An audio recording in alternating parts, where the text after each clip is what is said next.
Chris Norwood, Here. Kelly Yitwan, Here. Michael Tsai, Here. Min Ngo. Here. Okay, we all here. All right. Excuse me, President Leanne. Yes. We have our new student board member, Amy Stanley, joining us for the first time. Oh, welcome, Amy. Amy Stanley, right? Yes, I'm here. Hi, Amy. Welcome, Amy. Yes. Thank you. I'm excited to be here. Good. All right. Do I have a motion to review and approve the study session agenda? Motion to approve this. Motion to review and approve the study session agenda. Is there a second? I'll second. All right. All in favor? Aye. Aye. Any opposed? Seeing none.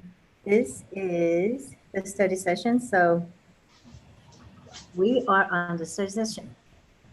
Superintendent Jordan. Welcome tonight to our study session.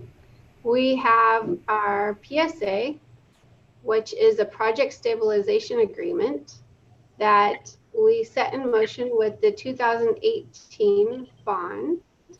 And we have with us members who represent the different organizations that are in that agreement around how we not only do the work using union labor, but also how we help to develop the educational opportunities and career opportunities, as well as how the bond dollars, in as much as possible, continue to remain in the city of Milpitas. And Travis, who is our bond consultant, has shared with us several other times that a bond dollar can go around 8 times in a city if it's maintained in that city. So that's what the PSA agreement in broad terms is about. And today we're focusing on the career aspects and career opportunities that have been put in place with the PSA, and how different representatives have worked to ensure that those are carried out, and what others might need to do. So with that, I'd like for us to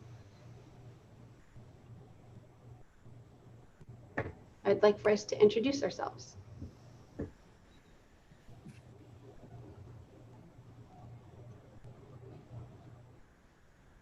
Travis, why don't we start with you, and also with Wendy, our Business Services Assistant Superintendent. Okay. Good evening, everybody. I'm Travis Kirk of TBK Construction Management. I am a former union carpenter, proud union carpenter, and I understand fully the benefits that could come from this meeting to help Milpitas Unified students and graduates get into the trades and benefit from all that we're doing here with this amazing group of people. So I'm happy to participate tonight. Hi, good evening. This is Wendy Zhang, Assistant Superintendent of Business Services. I oversee the budget of the bond program.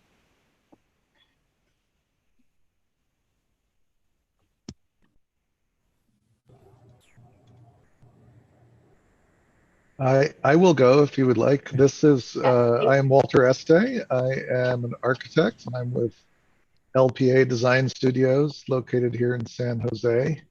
And we are currently working on the Milpitas High School Performing Arts Center and Fitness Center. Thank you, Walter. Hi, this is Tony Miranda. I'm wearing a lot of hats, but I'm here representing the S4CA, Santa Clara County Construction Careers Association, which is a group of industry and education leaders that come together, and we're listed in the PSA as a resource. Brian Rosevier, project executive for Excel Construction. We are working on Randall and just getting started on Milpitas High School pre-construction. I'm Dave Finn. I'm Vice President Education at Block Construction, and we are currently working at Mabel Matos.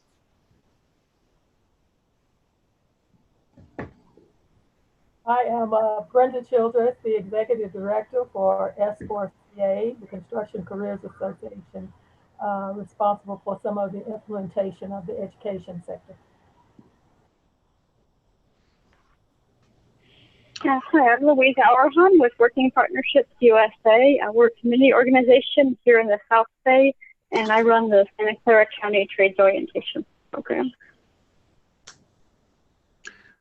I'm David Beeney, the Executive Director for the Santa Clara and San Benito Counties Building and Construction Trades Council. I'm Frank Beal. I work for David as the Building Construction Trades Council, and my primary responsibility is administration of project labor agreements.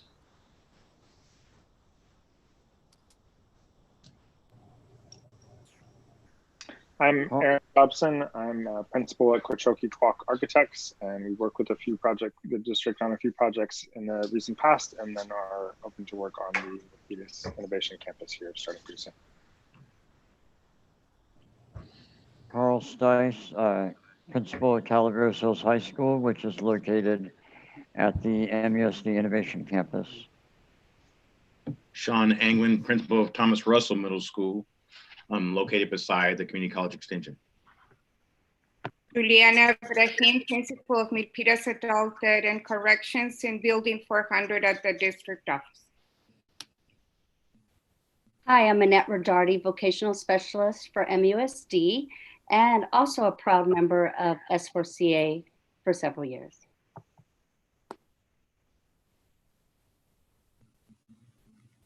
Good evening, my name is Francis Rojas, principal of Milpitas High School. How about our amazing teachers? How about you, Jonathan? Hi, I'm Andrea Hutchison. I'm a teacher at Milpitas High School. Brian McGarry. I'm also a teacher at Milpitas High School. Diana Orlando, elementary school teacher and president of the Teachers Association.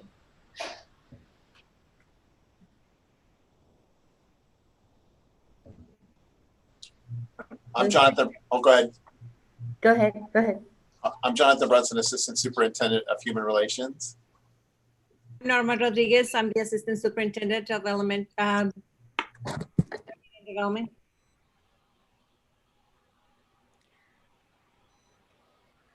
Hi, this is Sabina Haq, President of Milpitas Inclusive PTA.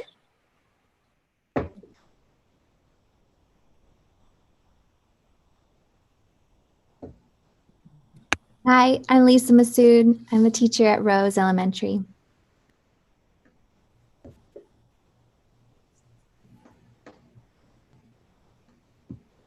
Mike, did you introduce yourself already? No, hi, my name is Mike Mooney and I direct the Milpitas Extension. I had some problems with connectivity, so I had to change rooms. Oh, thank you. Andrea, did you introduce yourself? Okay. All right. Aaron, did we hear from you? Okay, I think we got everybody. Norma, did you introduce yourself? Yes. Okay. So we covered everybody. Very good. I'm going to share my screen so we can take a look at the PSA. And there are in particular some pieces that I would like to draw our attention to.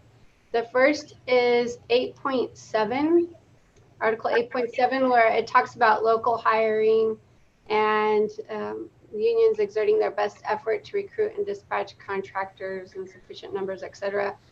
But then it goes down to talk about construction careers program and targeted hiring agreement, which is described in Addendum B and Addendum C, and we'll get to that in a moment.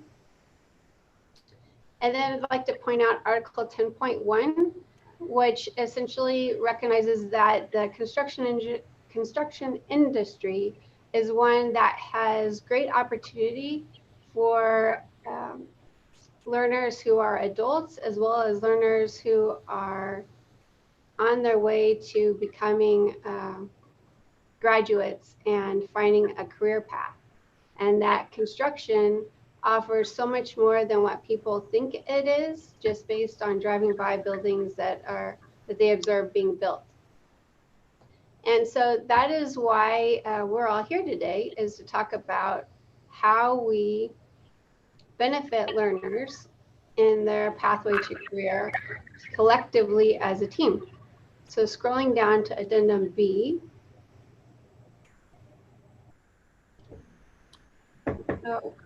Addendum B talks about our industry steering committee, talks about preparing students for advancement academically, and also providing knowledge of future careers and everything, but such as apprenticeship, engineering, estimating, architecture, construction management, and not limited to that. And also providing expertise and resources to support development and implementation of career tech courses, and specifically how content of math and science and other areas support this pathway for students. For example, when we visited, when Annette and Jacqueline took their students to visit the pipes trade, there the person overseeing everything shared with them how important it is to take a course of math, and in particular higher math, because that is something that is needed in that trade area, as I know it is in many others. And then as we come down to Addendum C, it talks about targeted hiring agreements, looking particularly for at-risk youth, our community workforce coordinator with Work to Future, and that person working to help ensure that we have students and learners who are on their way to exploring the pathway of a career in construction. So those are the main areas that I wanted to point out in our addendum, in our PSA today.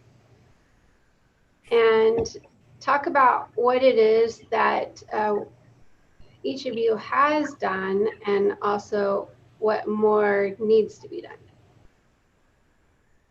So Travis, I'm going to turn it over to you and ask you to share what you have observed, since you've been our consultant and contractor and overseeing the bond, what you've observed from our partners here in ensuring that we have a pathway for future for our students. Okay, sure. Thank you, Cheryl.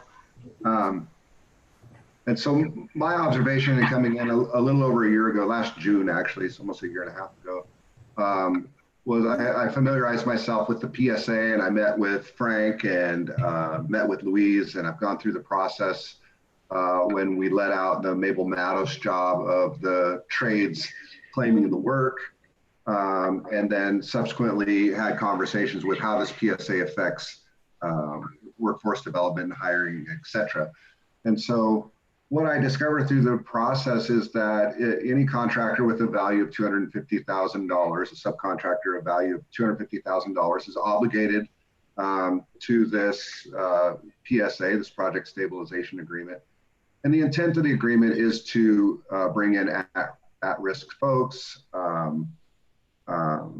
into the trades, underrepresented communities, those sorts of things. And so there's some good intent here.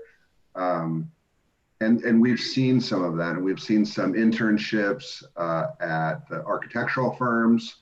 We've seen some apprentice sort of internships with the contractors, where they have kids maybe doing like some project management sort of things, flying drones, tracking, tracking progress of change orders and those sorts of things. And those are all great, and I'll let those folks speak to those things that they've done. Being XL and Block and LPA and those groups. So as we look forward in this, and we're talking about kids that may not be college bound, but they need a career path, and this is a great opportunity to do that, to get these kids interested in a trade. So we're looking at a number of avenues to facilitate that, and be it through speaking with the career tech education teachers, through the contractors, through the architects, even through myself, if someone wants to shadow, or I've reached out to Carl and to Francis to speak this type of meeting to kids, to get them involved and let them know what their opportunities are in the trades. I think had I had it to do over again, I probably would have joined the operating engineers right out of high school and drove big tractors my whole career, you know. But I don't think kids are all too aware that these opportunities are there and these apprenticeship opportunities. So we have some restrictions in that kids under 18 can't just go out on a job site and do work, but they can be prepared to do so when they are 18 and be introduced into these apprenticeship programs and these pathways that the union groups are providing. So to date, we don't have a huge amount of participation, and that's the reason for this meeting tonight, to see not only comply with the PSA, which for the most part I feel we are, but to see how can we expand this to have much greater opportunity for the Milpitas Unified School District students, that be at Milpitas High or at Cal Hills or Adult Ed, and really just kind of expand on these opportunities and really see what we can do for the Milpitas Unified students, and then also to focus best we can on you know, the local procurement of goods and those sorts of things, because it really does circulate money through the local economy at a pretty high rate. When I was in Merced, they actually had an economist do that, the data for that, and they felt that every dollar spent locally ended up recirculating through the local economy by a factor of 8. So that's where we are tonight, is just to see how can we increase these opportunities. The kids that have been involved in this have had a really good opportunity and a good experience. So with this group, that's kind of what we're focused on, is what can each group do to kind of expand on that and really focus on the Milpitas Unified core group of students and graduates.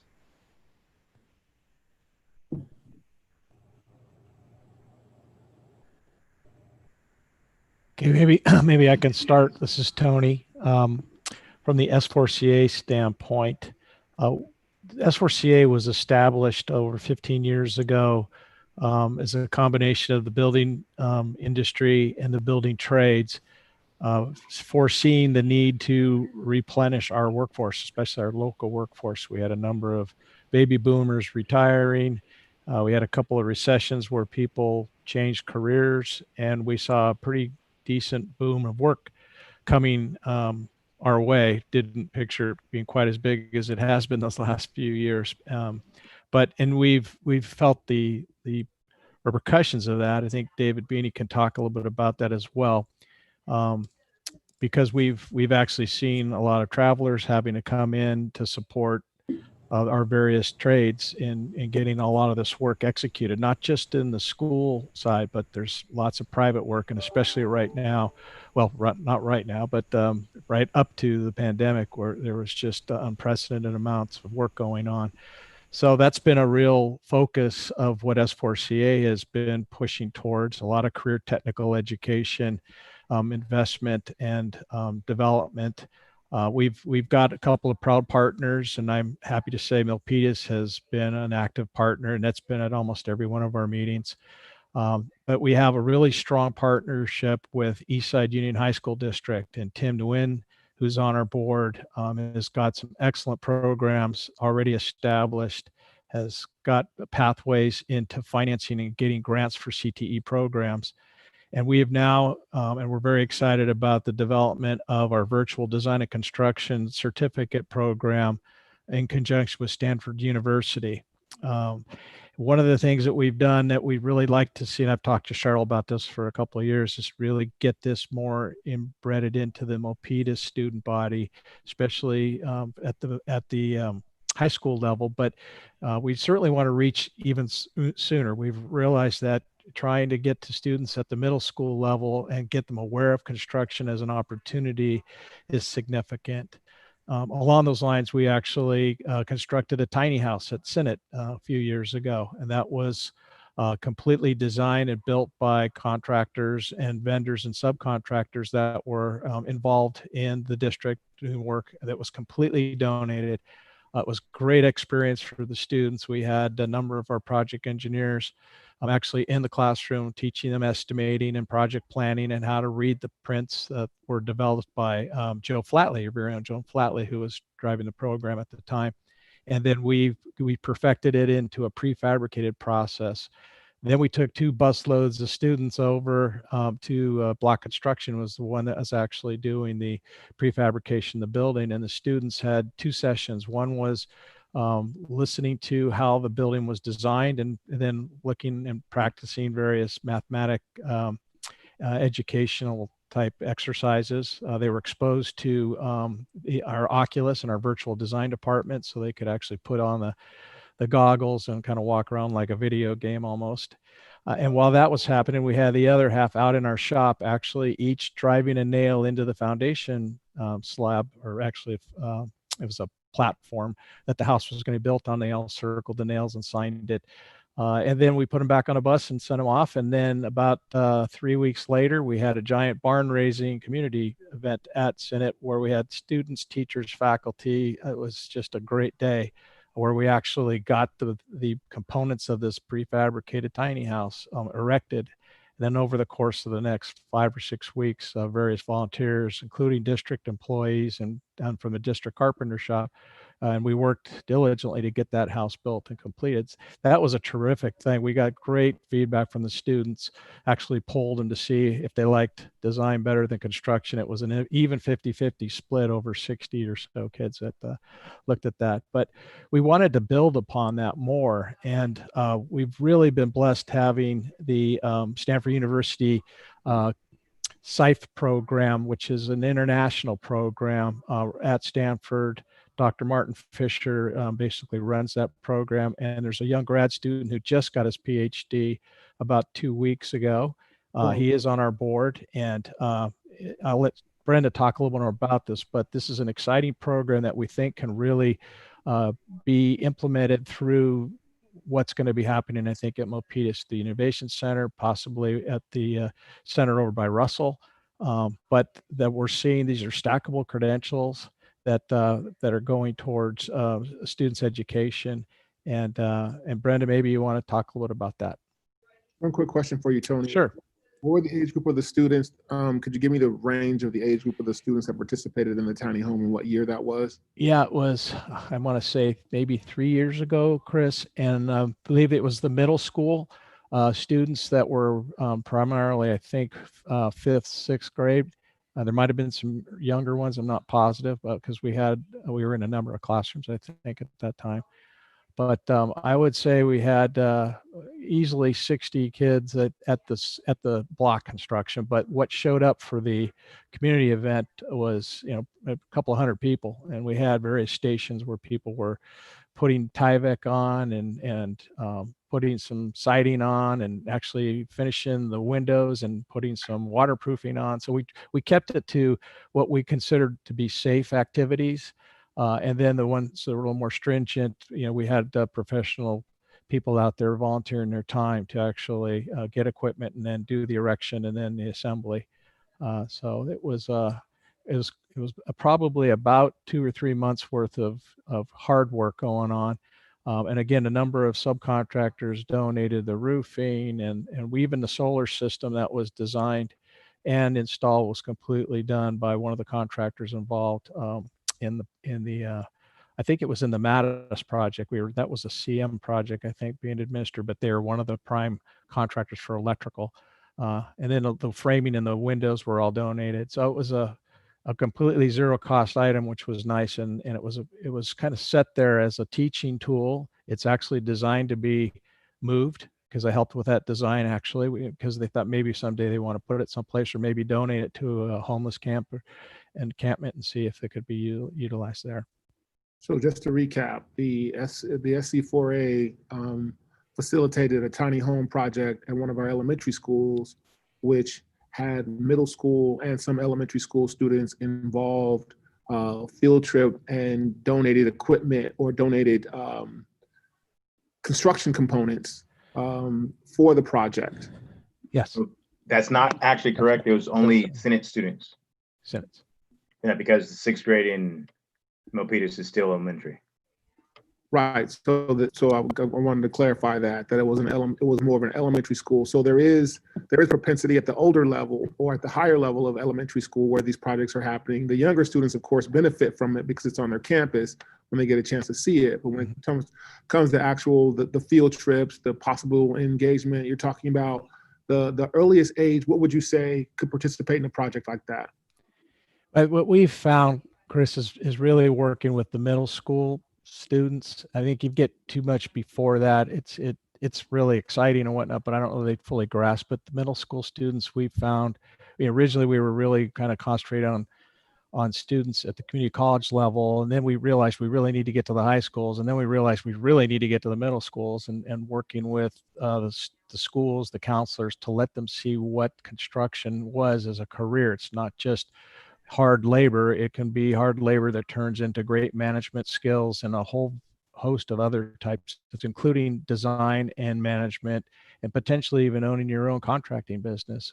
Or your own design business. So all of those pathways we've kind of laid out within what we're doing at the S4CA. And as we bring students into the programs and try and get them educated, we expose them to those. We have every year we have a giant project exhibition for students, and we have basically a program for posters on project types, and then we actually have student projects, and these are generally at schools where they have a shop or have access to tools and equipment to do some incredible things. And there's probably, I don't know, Brenda, maybe 200-300 people that show up at this. We have all kinds of incredible student exhibitions, and then the industry, we're giving out awards and iPads and monetary, gifts and recognition. They each get a certificate that we sign for their participation in just a real exciting program. And I think we've invited Milpitas every year.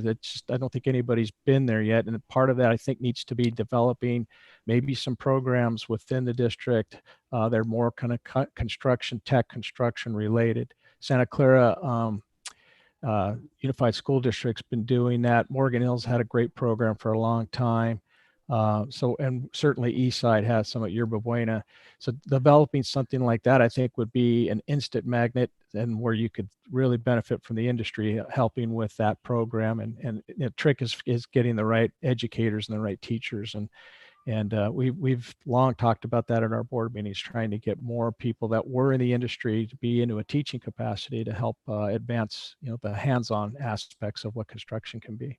So I want to be mindful of the time because we got quite a few folks here, but it sounded like one of the key components that you said was that we need a facility. We need a place for students to be able to develop some of these skills based on some of the things that you had stated, or relationship that facilitates projects on an ongoing basis.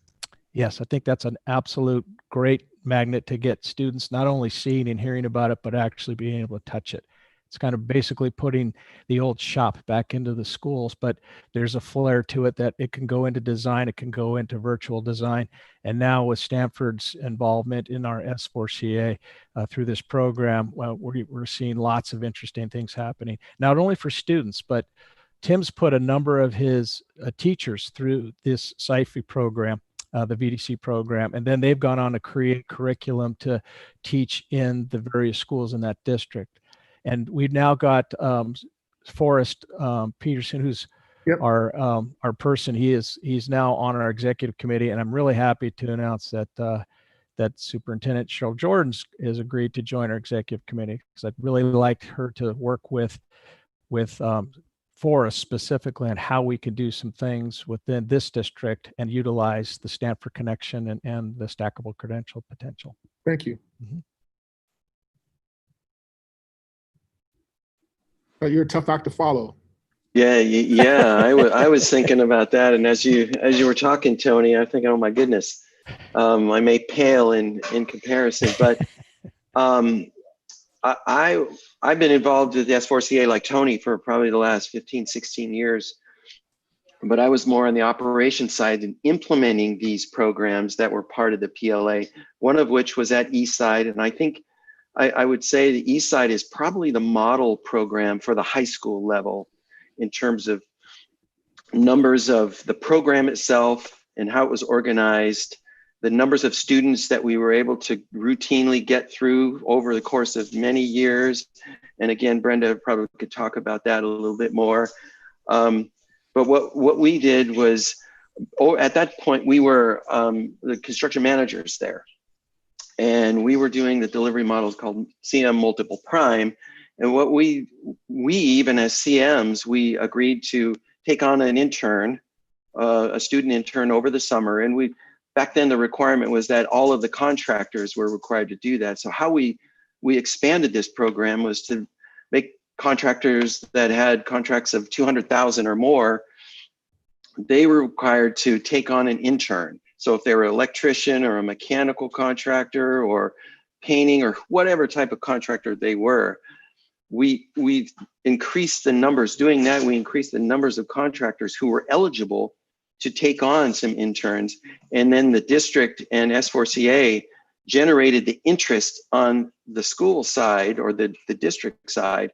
And we at times, we got 20 to 30 interns that we all interviewed. We had a day where we came and we interviewed interns, and each one of the contractors took them on. Some of them worked out at project sites. So it was generally juniors to seniors at the high school level. And depending on their age group, they would go on site, and some of them would actually work on site and sweep floors and actually do things in construction, whether it was working with the carpenters, or we had one young woman doing acoustic ceilings one year. And then I think there was another one that worked as an electrician. So we had a number of different kinds. And we actually had one young man who ultimately went from not even understanding anything about what he wanted to do in life. His father was in construction. He thought construction would be great. He ultimately went to college and he works for Swinnerton now.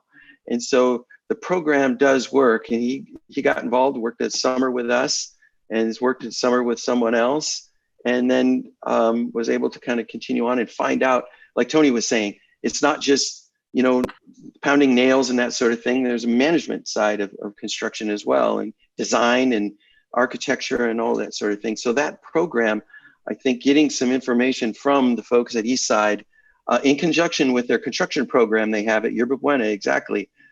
That was, I think, a very, very successful program, and one that I think even where we are today with trying to figure out how all of this works, I think we can implement something like that fairly simple between, I know Excel Construction, Brian and I worked together at Block for many years, and Brian knows exactly how this thing works. We can implement this thing very quickly.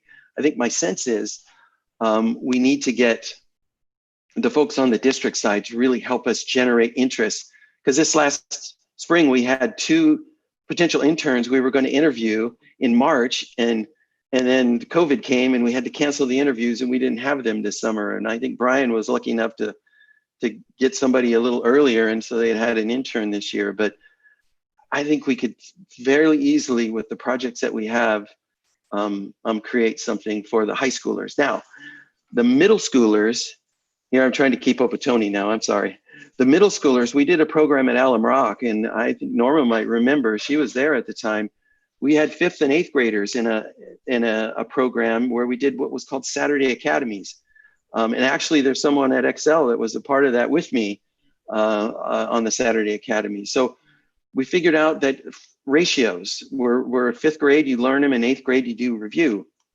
So what we were able to do is create a program where they did the mathematics for arithmetic part of it, converting and getting the ratios right. And then they got to mix concrete and see how the ratios worked. And if you didn't get them right, concrete didn't turn out very well. So they got arithmetic and review on fractions, but they also got to see the real world implications of mathematics. And we were constantly talking to those young folks saying, hey, this is why you want to take mathematics. This is why when you say, I'll never use this again, well, yes, you will.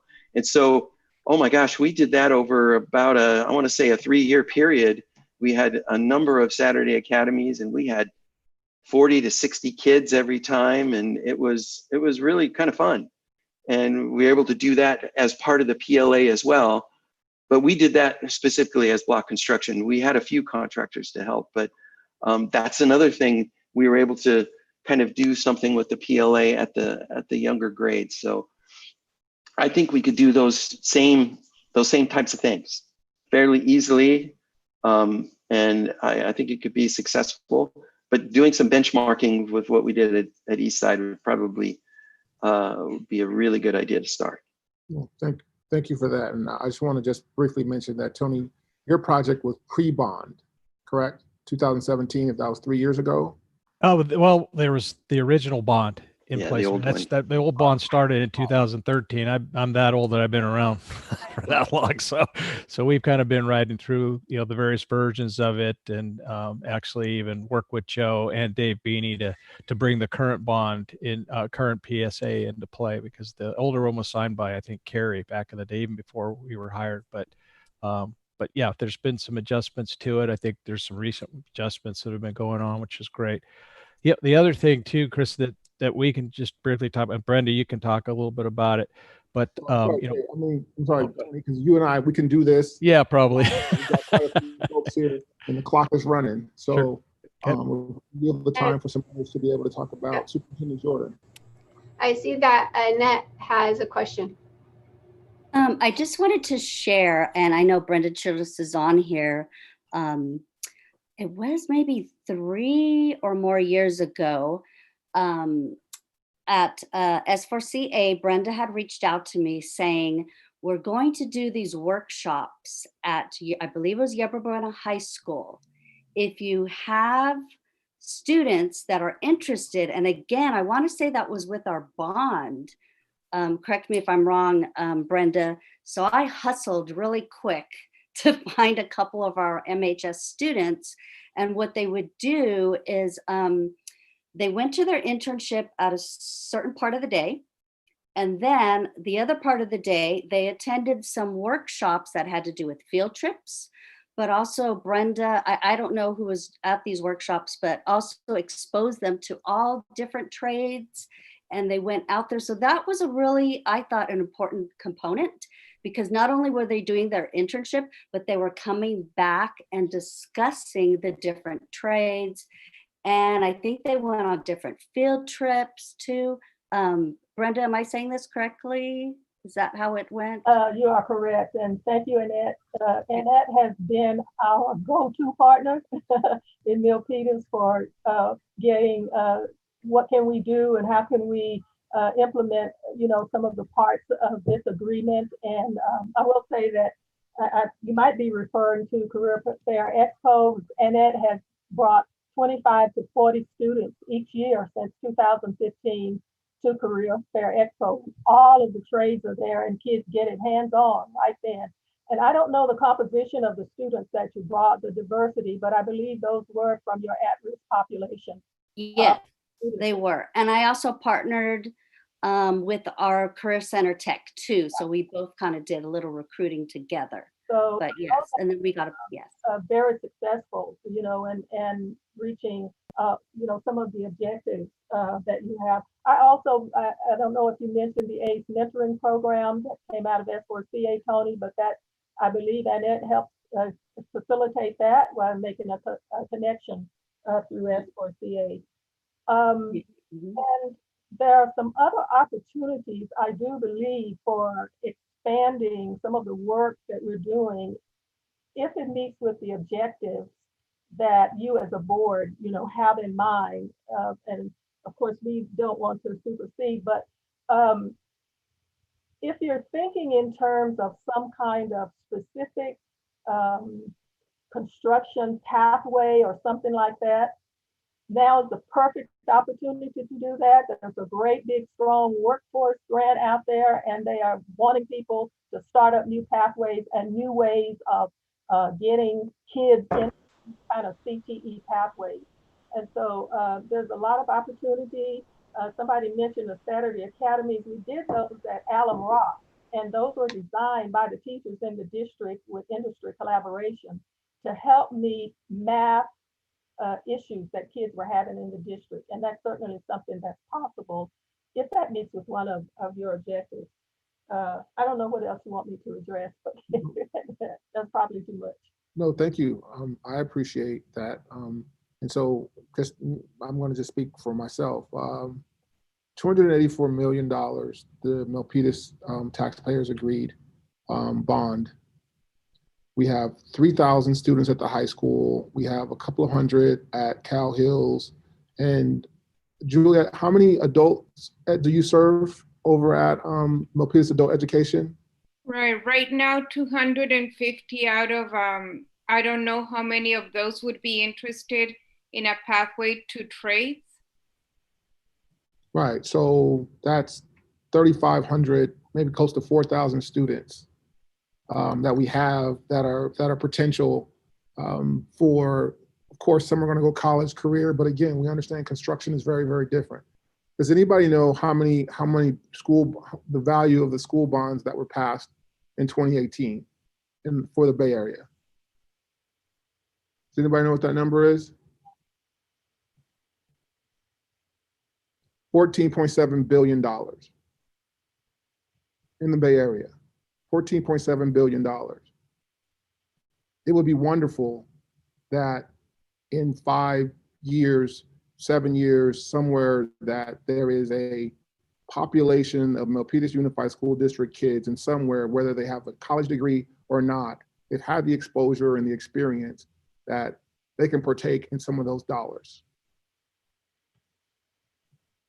That's why we're here. Yeah, and one of the really great things about the approach that we're taking now to pathways is a young person does not have to choose between college and CTE. You can do both, and therefore have a multi-pronged pathway depending on what happens in life and circumstances. And so that's how we build pathways now. And so, and I believe, unless my information is totally incorrect, I believe you have an engineering pathway in your district. Am I correct? A California Partnership Academy? I might be wrong. You're muted, Cheryl. Well, Francis, go ahead, Brian. Yes, we do have the CPA pathways at Milpitas High School. We have 3 tracks. That's what I thought. And so you have the model is what I'm trying to get to for building a strong pathway. So. And we have an engineering, 2 engineering courses as well at the alternative high school. So we would absolutely love to participate. Mm-hmm. So I'll also say this to the MUSD or the Milpitas High School and Carl Stice. A year and a half ago or a while ago, when most of these folks came and we talked about this PSA agreement, everybody talked to me about what could happen and what we could do, and these are the ideas, and it was all tossed out there. But somehow we're all back here today having this conversation. So when folks say to me, we could do this or we would love to, somebody needs to help me understand how those connections get made, and where the PSA agreement is a part of coordinating that or not responsible for coordinating that. I need to get some more input in that direction as well. Chris, I'd like to speak to that. We've worked together. I served for 12 years as a trustee at the Eastside Union High School District before I started this career with the Building Construction Trades Council. And my experience, and I'm always the one that's interested in what do you do next? What do you do next to make it happen? I love all the big ideas. I think those are great, but I'm always focused on what do you do next? So what I've found is that the program really needs to be driven by the school and then supported by the unions and the construction companies that are associated. So basically, we need to understand what your career pathways are that you have already established in the school and who your key people are. And then I think you'll find S4CA will be able to support that and assist you with the supportive programs to move whatever your programs are for career technical education in your district forward. That's one aspect of it. The other aspect of it that we haven't talked about here is the targeted hiring. And when I came in about a year ago and talked to Travis about this, we realized that you really didn't have a consultant on board at that point to deal with the targeted hiring. And I suggested a person and an organization who could do that at no cost to the district. And we basically got that started. So that's another aspect that we might want to discuss a little bit here. But I think the most important thing is that the education component really needs to be driven by the district and then supported by the PLA and the unions to move it forward. The internship program is something you don't have specifically written into your PLA. It could be amended and written in. It is in the Eastside PLA that provides the obligation of contractors of a particular size do need to participate in an internship program. And I think that's a good thing you might want to consider. And I don't think there'd be any objection from the union side to have that amendment included in the PLA at a future date. But that doesn't mean you couldn't do it now, even without it being basically a part of the PLA. I have found you're using some very capable contractors in the district. I've had great relationship with both Block and XL and the major projects they've been working on. And I know that if they understood, as well as the unions, if they understood what type of support you needed for your career technical education program in the district, they'd be more than happy to step up with the volunteers and the resources that would be very helpful to support those programs. So Frank, I'm looking at our addendum B, and I'll share screen real quick. Thank you. I'm looking at addendum B, and it spells out the construction careers program. It talks about preparing students for advancement, providing knowledge for future careers, providing expertise, apprenticeships. What is different about that from what you're describing that you said is missing from our PSA?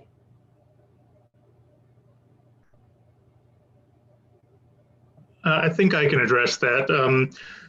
In this addendum, it talks about objectives, but the actual pathway is something that needs to be developed.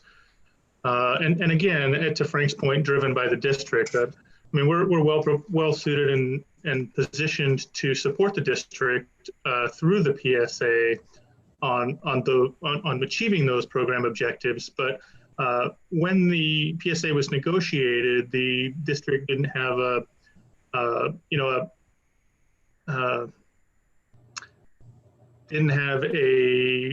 concrete idea of how we wanted to get to these objectives. And so it was intentionally left open so that the district would have more flexibility in how these objectives were met. So then in this addendum B, what would need to be added? Well, so I think what we would want to do is, as I think Tony and Frank both spoke to meet these objectives, we need to find out exactly the details of the curriculum you have planned, or the academic programs and paths that you have, and then figure out how to apply the PSA to meet these objectives. It may not even need an amendment. We may just need to put something together that directly that speaks directly back to addendum B. So are these documents public? Are these PSA agreements, are they public documents, meaning like anybody could ask for it and see it?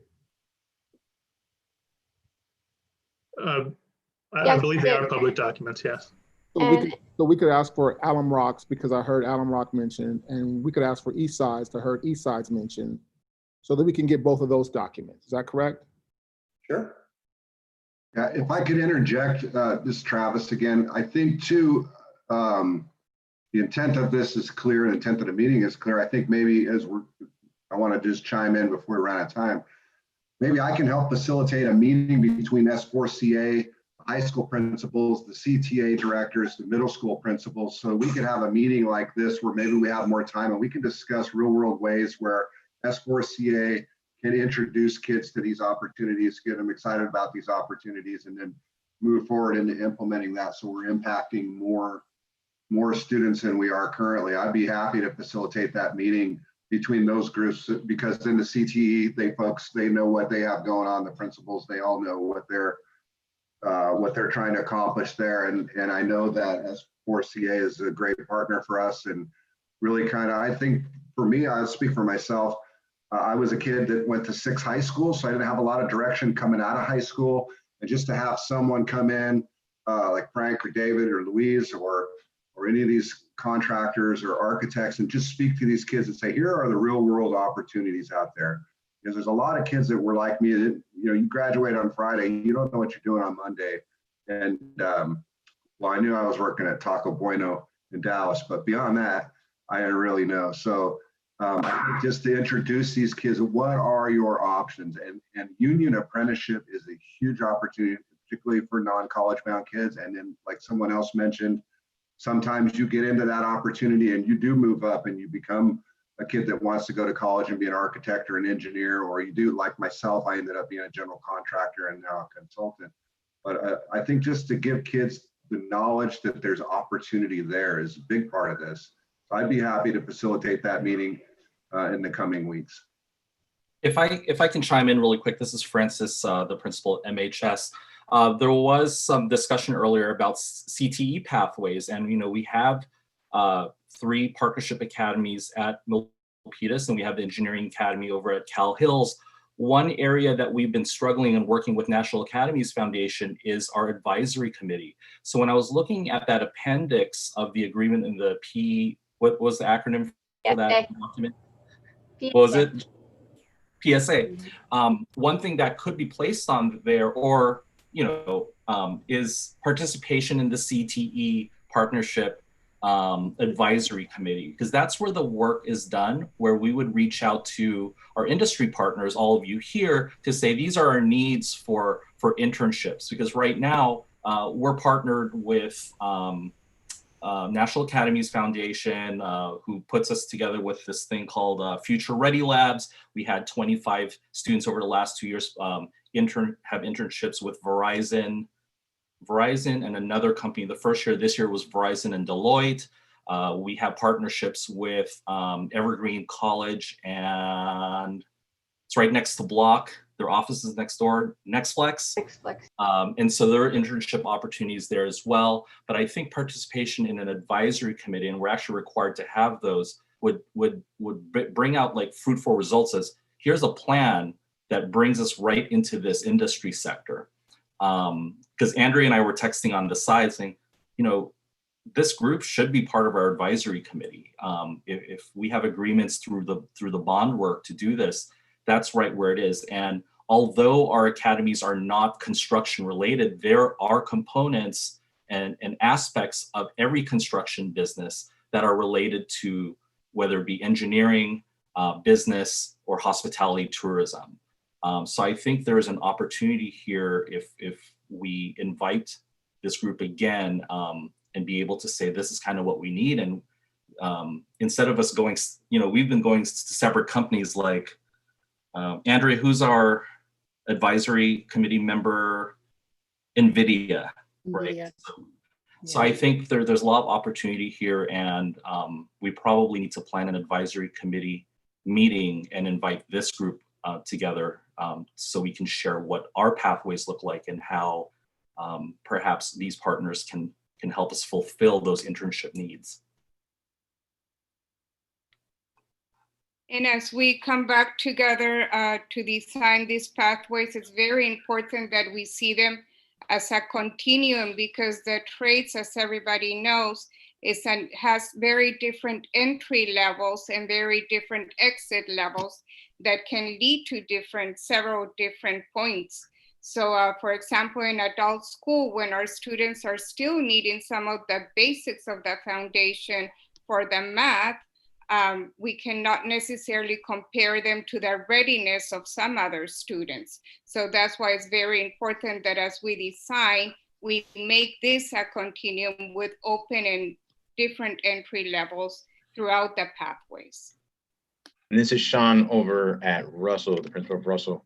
One of the things we also need to make certain of is that we have those pathways feed down and originate basically in the middle schools, because the middle school kids need to start having the option and opportunities to see what the pathways are in the 7th grade, 8th grade, which would then make them interested in pursuing the pathway when they can actually get to it in high school. But I'm thinking competitions possibly just within our district might be something to help. I know that there's already the robotics piece, but one of the things that I think the PSA seems to be focusing on is trying to get students who are on the fence about school per se to get engaged. And so we have to figure out ways of truly eliciting interest from them. And so I think this is where, you know, some student surveys can come into play, but we have to get the people and videos, as we were talking about in the chat, a panel in front of the kids. The kids need to be able to see stuff. If they don't see it, they won't understand. And because it's always one-sided. Well, I would jump in and say, Sean, from a slightly different perspective, because we value all of our learners, and I'm glad we have an elementary school teacher here. Lisa, could you talk about the dreams of our little ones in terms of what this potentially could lead to? Introduce yourself, let them know what grade you teach and all that stuff, please. Yes, hi, I'm Lisa Masood. I teach 2nd grade. I think, you know, a lot of our students are still discovering what they want to do. And right now they're very physical, they're hands-on learning. And so I see capabilities across the board.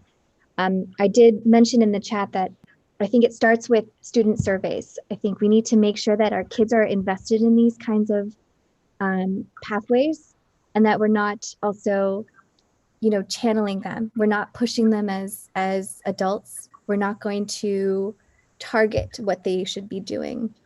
So I think that's one thing that we need to mention, is that starting with student surveys is a great idea. I agree with you, Sean, that we need to get student input immediately. And that's what we're doing as elementary school teachers. We're thinking, what do you want to do when you're older? We're trying to plant the seeds. Like, you can do whatever you want. You just have to know it. You just have to love it. And that's going to give you the best happiness. They have to see it. They have to experience it. They have to potentially touch it a little bit. Milpitas, as we know, and I think a part of this discussion is the fact that we have a lot of different pathways. We are a high-performing school district. We have a number of students that go to college every year. Computer science, a number of robotics, a lot of different things. And so, but there's an opportunity here in this industry. You know, any of these folks in the trades will tell you that commensurate salary for folks that go through a vocational or apprenticeship program, they can come out the other side without college debt to be able to do those types of things. So I just want to be mindful of all the possibilities for Milpitas learners. Just one quick thing, I want to be mindful of the time. Brian, I got to tell you, the last time you were here, you somewhat inspired this discussion. And if you don't mind, if you could share the story of the intern that you had, that would be wonderful. Yeah, so we were going to start construction at Randall Elementary in June, and one of the things we agreed to do was to take on an intern. And it was a little bit hard to get somebody involved and find somebody, and I think Superintendent Jordan helped Steve Winslow actually get us a student. And it was a little bit of a, are we going to get one or not, or how are we going to plan for this? And it ended up being great. He worked at our construction technology department. He helped us program a drone to fly around the site. Became very interested in it. It's, you know, we do virtual design and BIM modeling, which means we're kind of building the building in a computer before we bring it on site. There's a lot of things that he got exposed to. And at the end of it, he was seriously considering a career in construction.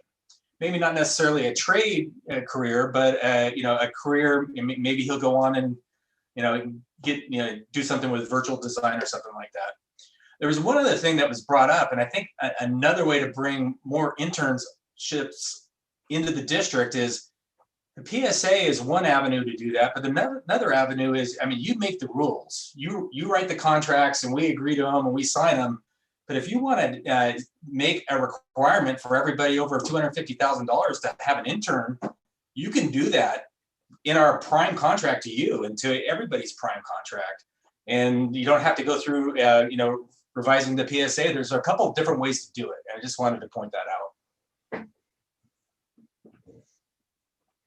Thank you for that, Brian. And I'd like to ask Brian McGarry, since you brought up VDC, Brian McGarry's been exploring VDC and S4CA. So Brian, you want to unmute and share what where you need support? Absolutely.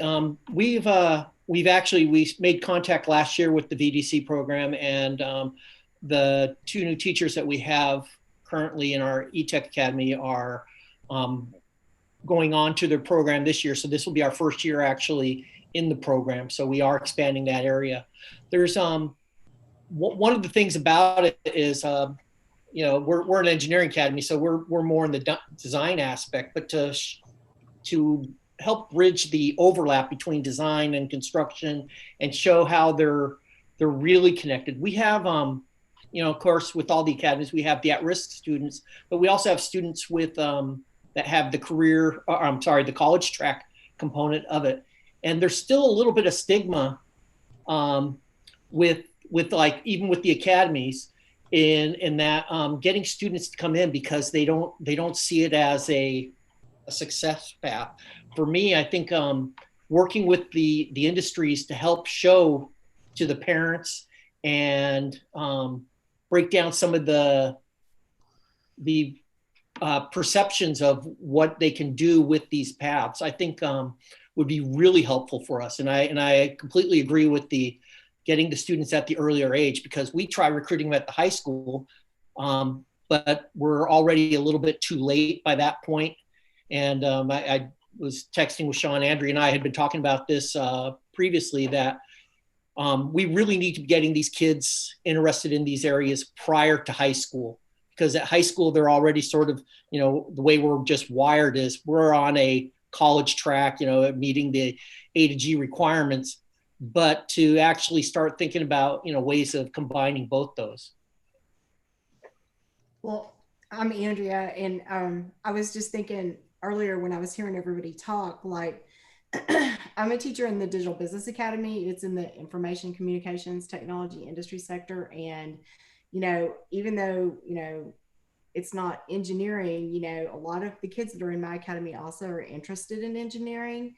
And I was thinking, like, with Brian's academy and my academy, we could organize like some kind of a virtual career day and have you guys come and talk to our kids, you know, and tell them what you guys do and how it goes, and show them the drone, because I know they'll get excited about that. But I mean, I would love to work with anybody that's interested in doing that and put that together, because like Francis has given our academies like one day a month where we have a couple of hours that's designated for our special programs. And so, you know, we could totally do that in a virtual way if y'all are interested. Yeah, we actually volunteered to do that at the last board meeting I attended, and said, hey, we'll do a career day to get some, you know, more interest. And we're happy to do that and be involved in something like that. And I'm sure that Block is too. Yeah, I agree, Brian. I think we have to generate the interest. It's going to take some time to get it up and rolling, but at the same time, you could build the program kind of 2 tracks. You try to get some students involved as soon as possible, but build the program behind it as well, and because it'll change over time. So the idea is, yeah, I like Travis's idea about getting together and figuring out some of the paths that you guys want to do in the continuum, and we can start doing these sort of virtual career days. Great idea. And would that be something? Go ahead, Cheryl. And I see Aaron Jacobson's hand up, and also I don't want to lose that thread that you just spoke about, Dave, and that is having a career day and getting together with all of you here to make something like that happen. And David, Benny, is that something that you could work on as well with everybody? Yes, I can certainly help organizing a career day. Cheryl, I just wanted to kind of chime in to sort of not forget about the design part of this too, sure. And that everything you guys have been saying about construction, you know, I think applies to us too, and that both the architecture firms, Walter and I here, but also all of our engineers that we work with, and having them be part of those career fairs. We've definitely done that before with other school districts too. You know, I think that the design side of it too can sometimes be maybe a little easier linked to the younger kids. And I know that's something that's really important for us as an industry, both in sort of, you know, just generating interest in architecture and design, but also really addressing you know, the longstanding diversity, equity, and inclusion issues that our industry has too. And there are so many kids that don't know that architects exist. And getting in front of them early in that, in their education, just exposing people to this is what we are and this is what we do and how we affect your world and how you can be part of that from a design and a construction process. And then one other thing I wanted to say is, Sean, you brought up the idea of competitions. There's an organization that I belong to that is called the Association for Learning Environments. It's about designing schools, but they run a design competition for schools for middle school students. And I think that's something that you probably want to check out. I can put a link to it in the chat. Perfect. I was just about to ask. I was trying to search. Okay. Thank you. And TOP would love to participate in any career fairs, especially at the high school level. And if there are career fairs targeted towards graduating seniors, we can actually sign them up and help get them in the pipeline to apprenticeship as soon as they graduate. I think you'll be a part of the planning meeting that Travis works on. Louise? Yeah, I would be happy to. Francis and Juliana, could we do a joint career day? We could plan that together, because I think part of the issue is we get so many things going at our individual sites, but what we need is a coordinated effort to really run this out, because we all have elements of construction, design, etc. in our engineering or digital business academy or what have you. But the element that's being lost is the cohesion of it, and then getting to the point of the internships. Yes, I definitely think this should be a district-wide effort. In my mind right now, I want to speak with, probably set up a meeting with Annette. I really believe Annette has a wide spread of knowing who everyone can come together to be the industry side, partner side. Because the challenge we've always had on the CTE side is we're so focused on the standards and the pathway and what the students need to get that we barely have enough time to okay, how do we get all these people together and facilitate that? And I think if we, on the MUSD side, as has been suggested, we come up with how do we create a system to bring the industry side and then the school side together, in each side have a facilitated conversation on how the industry side understands what the districts and students' needs are, and then while the school side understands what the industry side can offer. And I think Annette's position, I hope I'm not volunteering you, Annette, but I think your position in the right place. I love it. Love it. Be the intermediary between it. Yeah. Because I see the struggle on both sides, and I was like, well, how do we get this to go? And it won't just be an MHS thing, Carl. So I assure you that. Yeah. Everybody. So we should probably talk MUSD side on how we can create a system for this. And we also have Mike Mooney here from San Jose City College. Mike? Yes. You might want to unmute though. Mike? This is a fantastic discussion. I've been loving it. The internships are so very important. Now, I could bring this to the college, or I would suggest inviting some people from the college who work in our construction programs. We have iron workers, we have carpenters, we have the trades if it's a pathway program, you want to have multiple branches, and one branch after high school would be the community college route. We did partner in Piedmont with Forest and the construction program there. I was part of putting that together, the connection with Stanford through the dual enrollment. So there's even ways to get college credit to the students who are doing the internships or the work.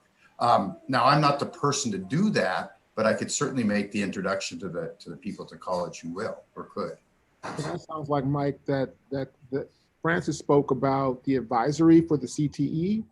It sounds like that person from the community college needs to be a member of that. And Francis, do you also see the adult ed as well as Cal Hills being a part of that advisory? So you do have an umbrella upon which all of this can go that aligns with that work? Yeah, definitely. I think a district advisory is much better than an individual school advisory. I think it would be quite redundant to do that work at different levels. Okay. So starting, and we also don't want to waste industry partner time. So I think as a unified district, we can do a single district CTE advisory and expand it in that direction. Also including community college, because I know, especially when a lot of the trade schools went away, like the private for-profit colleges that were out there. I know the community colleges took upon a lot of the certifications for trades, and that's where we need to look at the articulation for, many of our academies already articulate with like Mission College for, articulation to college and certifications. I think that is the link and how we merge this idea of, or the stigma of there's something separate about trades and college, and that's how you merge the two together. I mean, that's a concept from 20 years ago that does not exist anymore. And so I think having SJCC with us will definitely help us bridge and remove that stigma. All right, we are at 6:47. I know your times are valuable. I just want to thank each and every one of you for your time to come out. Well, actually, you didn't come out, join on Zoom to share the great ideas and to form this partnership for creating the career pathways for the students. Thank you. I want to leave a couple of minutes for public comments. We do have public comments, but first, let's hear from Chris. When is it, Chris? Public comments first. I'll get mine in whenever necessary. Okay. I will call on Scott to read out the public comments. Okay. Let's see what I got here.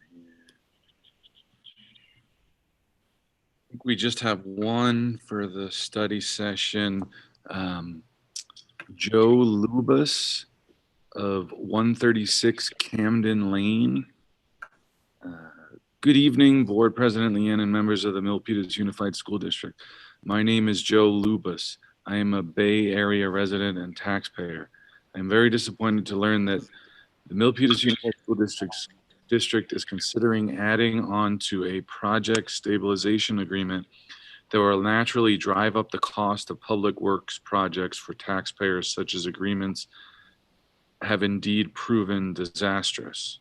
Locally at Fremont Union High School District, a district with a similar agreement, the Lynbrook High School Guidance and Student Services Project, valued at $8.5 million, had a third amendment which increased its guaranteed maximum price to $17,965,485. Furthermore, at the Ohlone Community College District, another district with a similar agreement, had its North Parking Project valued at $3.8 million. Its contract went out at $5 million to Galati Construction. This is $1.2 million and 32% over estimate. In the same district, the Academic Core buildings originally contracted to Belfour Beatty Construction LLC for $126,078,727 has experienced a massive 34 change orders that have increased its contract to $134,519,239.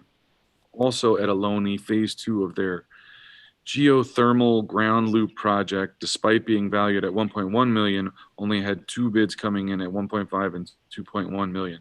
The lowest of the two being 40% over estimate.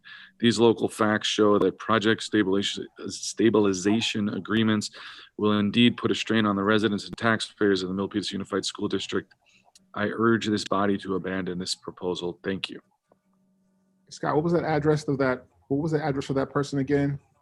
Chris, it was, it's not a Milpitas address. It is 136 Camden Lane. Thank you.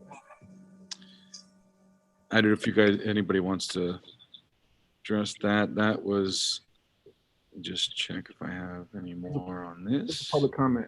I just wanted to confirm, you know, if you know about, if you're here and you see things, then you know. If you're not here and you're commenting, we would like you to, we want people to be informed in terms of what's going on. But I do appreciate the comment that we have to be mindful of anything that we may add to the agreement could potentially have costs in other places in different contexts, because we're not talking about any new projects.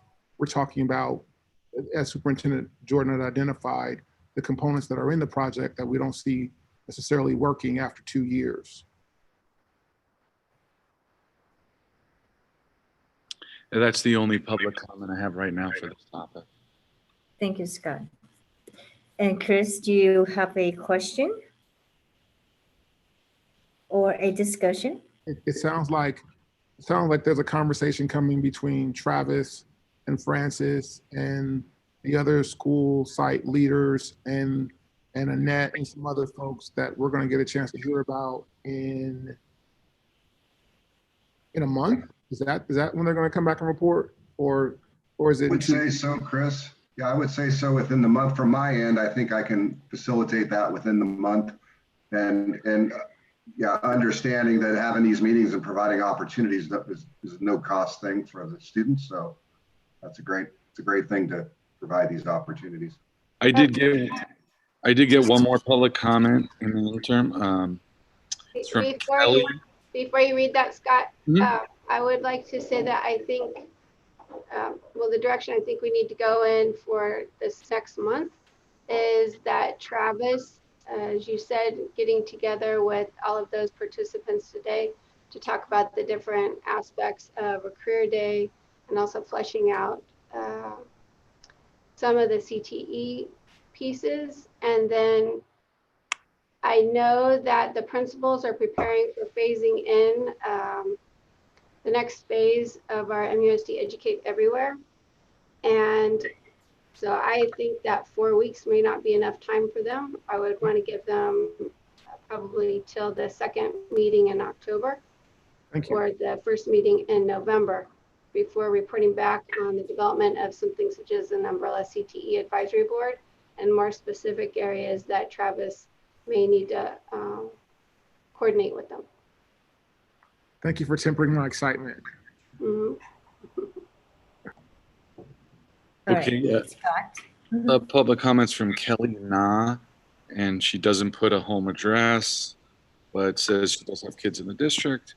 It is great to utilize Milpitas businesses to fulfill contracts under Measure AA. I would like to recommend C-Clear security cameras. Aaron Edinger has a great product that should be looked into, and also utilizing the possibility for student pathways. And we got one more. Oh no, this is not for study session. I'm sorry. All right. Well, thank you, Scott. Thank you. Okay, I'm going to say all instead of reading all the names out for sharing today, for the presentation, for the discussion. We are looking forward to partner up with you and looking forward to having the career day for the students in our district. Is there any other questions before we end this meeting to get ourselves to the 7 o'clock meeting in the open session? I did have one brief question. We talked quite a lot about CTE. I wanted to ask the folks with us today, to what extent can we synergize with the Metropolitan Education District? I know there might be some overlap in these sorts of activities.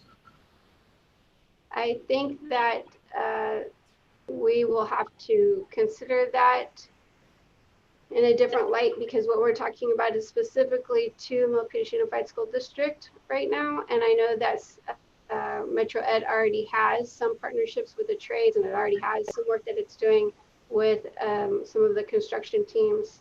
And in other words, they already have a lot of partnerships that are supporting them. And this today is talking about Milpitas Unified School District proper. So I think that's the direction we need to focus on first. And if there's, I'm just going to end it there. That's where we need to focus. All right. Okay. Okay. Any last words from you, Cheryl, before we end this meeting and go to the open session? I greatly appreciate the work that each of you represents in the construction, the architectural, the trades, the work to future, the development of different pathways and careers, and being right there with our students in the classrooms and at the school sites.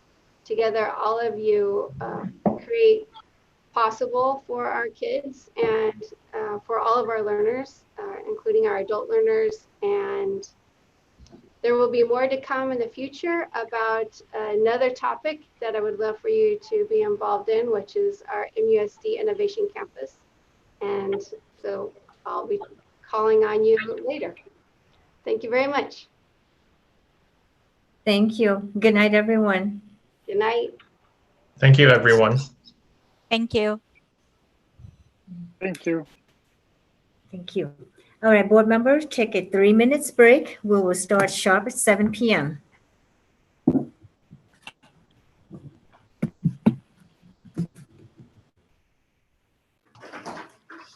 Scott, are you there? Oops. Yes, I'm here.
Hi again, Michael.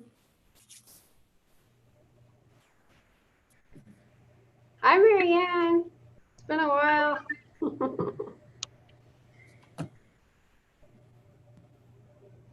All right, it is 7 o'clock. Are we all on here? Let me see.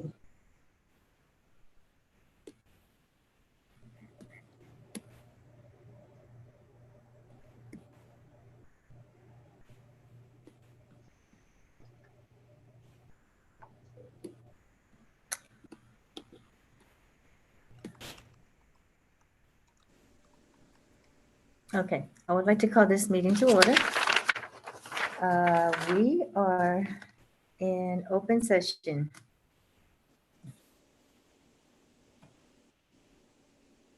Is there a motion to review and approve the open session agenda?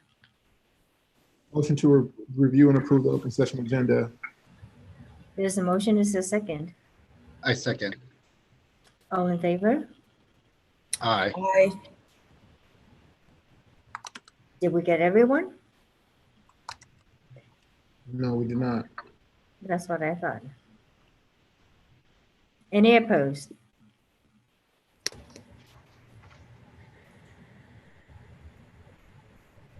I think that goes as an abstain. Okay. So there's Michael abstain. I am here, if you were asking. Yes, we asked to approve the open session agenda, and I asked if all in favor. I didn't hear from you. Aye. Thank you. All right, Scott, can we get the flag on the screen? And Michael, would you please lead us in the flag salute? Yes. Thank you. I'll rise for our flag. Ready, begin. I pledge allegiance to the flag of the United States of America and to the republic for which it stands, one nation, under God, indivisible, with liberty and justice for all. Thank you, everyone. Thank you. All right, comments from the public. Members of the public may address the board on any subject not on tonight's agenda. However, provisions of the Brown Act, Government Code 54954.2A, and point 3 preclude any action. As an unagendized item, no response is required from the board or district staff, and no action can be taken. However, the board may instruct the superintendent to agendize the item for a future meeting. If you would like to address the board on any item on the agenda or one that does not appear on the agenda, please go to musd.org, complete the public comments contact form, and click submit. For items on the agenda, not on the agenda, your comments will be read into the record under the comments from the public portion of the agenda. For items on the agenda, your comments will be read at the time of that item. District asks for the contact information from those who wishing to speak so that staff can follow up on issues brought to our attention. So thank you for your participation in the civic engagement.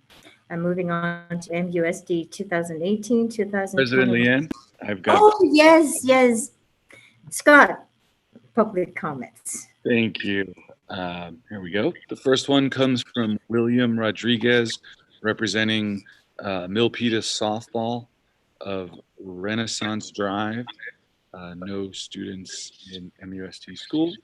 It's a sad state of affairs when the MUSD overlooked all those young girls who play and played softball at Roger E. Fields when they decided to build a track and soccer field right over these girls' home fields, knowing there is a joint use agreement.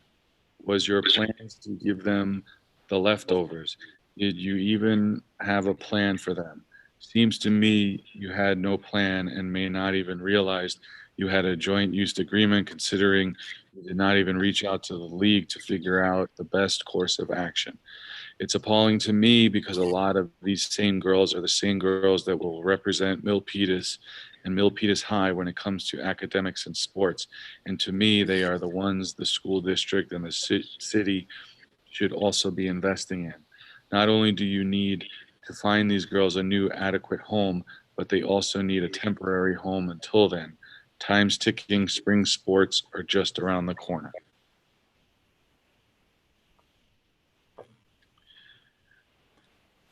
Okay, the next public comment is from Joseph Weinstein of Hamilton Avenue, no kids in the district. I'd like to thank the board members for their service to the community. I understand the sacrifice and the impact this has on your families and friends and appreciate your commitment. Recently, in the Citizens Bond Oversight Committee meeting, the community was shown the design for the new track at Russell and the adjacent softball fields. As a former baseball player and a parent of 2 children who participated in sports during their years in our school district, I understand the benefits of competitive sports for our children and support any way we can get our youth involved in physical activity.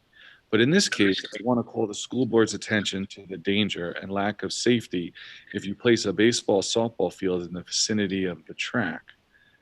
The uses are not compatible. Through the years, both when I played baseball, softball, and viewing numerous baseball, softball games, I have seen a number of people injured by errant baseballs and even baseball bats. We cannot assume that any track athlete or casual runner or walker is going to be paying attention to or watching out for danger coming from a ball field. When the community agreed to the joint use agreement years ago to share the space for existing softball fields, it was because we could provide a safe environment for all of our children, not just the ones playing a sport. The board needs to consider the safety of our students and members of the community as their highest responsibility when it comes to facilities. This is the same concern that's been expressed for years over the objection to not having a hood on the backstop at the baseball field at Milpitas High School. When someone is finally injured from a foul ball, the community will ask, why wasn't a safety hood or net installed as in almost all organized community baseball parks? Installing one will be much cheaper than a lawsuit settlement that will follow an incident of this sort. Please review the design of the new track at Russell and recognize the danger and incompatibility of a baseball softball field next to a running track. There should not be any type of baseball field adjacent to a track. Please follow the design of the Milpitas Sports Center and locate these facilities in completely separate locations. I would also like to point out that there is no authorization in the recent bond approved by the voters for public facilities. The bond application and its supporting documents require that any funds are to be allocated towards facilities consistent with our education mission. Providing support for private youth activities outside or our education mission is not lawful. Any monies used for a softball facility must come from sources outside of the school district's budget. Thank you. Okay. Next comment is from Teresa Stevenson, representing Milpitas North Valley PAL Softball of Greenwood Way in Milpitas, has children at Zanker and Russell. What is the expected time frame for softball field resolution? We need to start planning for registration, season, etc.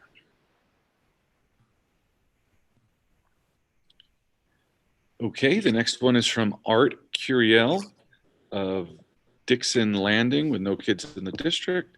The joint use agreement was created in the inception of the Russell softball fields and created with girls softball in mind.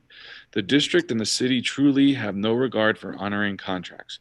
Without taking into account these young softball players, they just decided to break the joint use agreement, a contract that doesn't expire until December of 2036.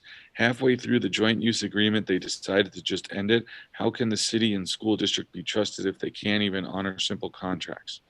The city and the school district care more about talking than action. If they really cared about these girls, they would have reached out to the softball league, but neither the school district nor the city have reached out to the league. This shows their true colors and shows the community how they really feel about these young ladies. The district was under the impression those fields weren't used. Renee and Rosanna know that these fields were never underutilized. For the last 20 years, we had a contract with them to use those fields. The school district didn't even know that because they didn't care to know that.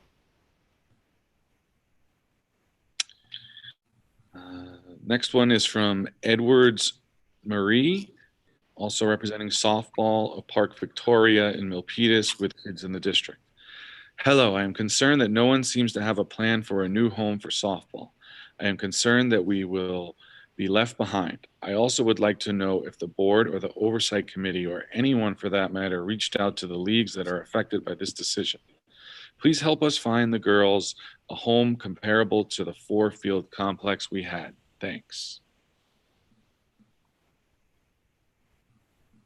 Next one is from Anna Rodriguez, also of Milpitas PAL softball of Martill Way, has children at Russell and Kerner.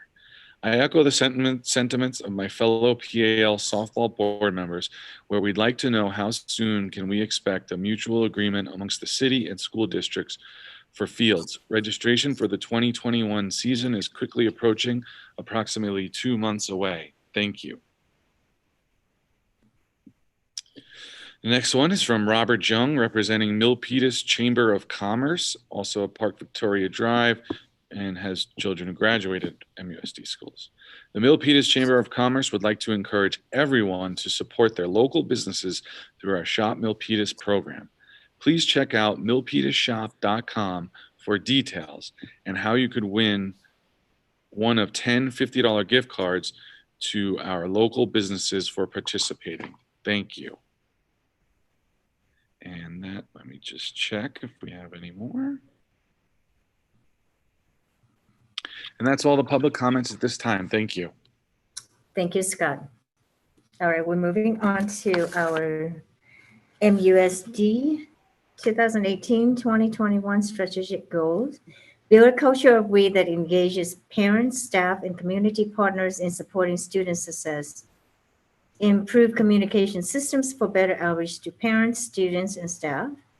Develop educational pathways that allow students to apply their passion in learning for their future careers. Focus services and support system to ensure that all students are engaged in their learning and are making social, emotional, and academic gains. Identify creative student-focused strategies to accommodate enrollment growth and ensure healthy learning environments. We are now at Superintendent's reports. Superintendent Jordan. Thank you, President Leon. I am very excited. Tonight, we have Marianne Dugoni with us. She retired from our school district about 6 or 7 years ago. And every year since, she has gifted a fund towards our speech language pathologist. And she's never taken us up on our invitation to come so that we could thank her in person. But tonight, she is here. And again, this year, she is donating $3,000 to our speech language pathologist program. So that means that she's and her family, the Dugoni family, has given nearly $20,000 since she retired to our speech language pathologist. So I would like for us to recognize Ms. Dugoni and the Dugoni family and thank them personally for their dedication to the continued success of Milpitas Unified and supporting all of our learners and especially those in our speech language pathology program. Ms. Dugoni, would you like to say a few words? It's a pleasure to gift back to my colleagues. I taught speech pathology for over 30 years, 34, I believe it was. And this charity is the best one there is because 100% of what I donate goes to an extremely worthy cause. Your speech pathologists serve 3-year-olds all the way to 22-year-olds with no textbook. So they have to come up with their own materials and a lot of assessments.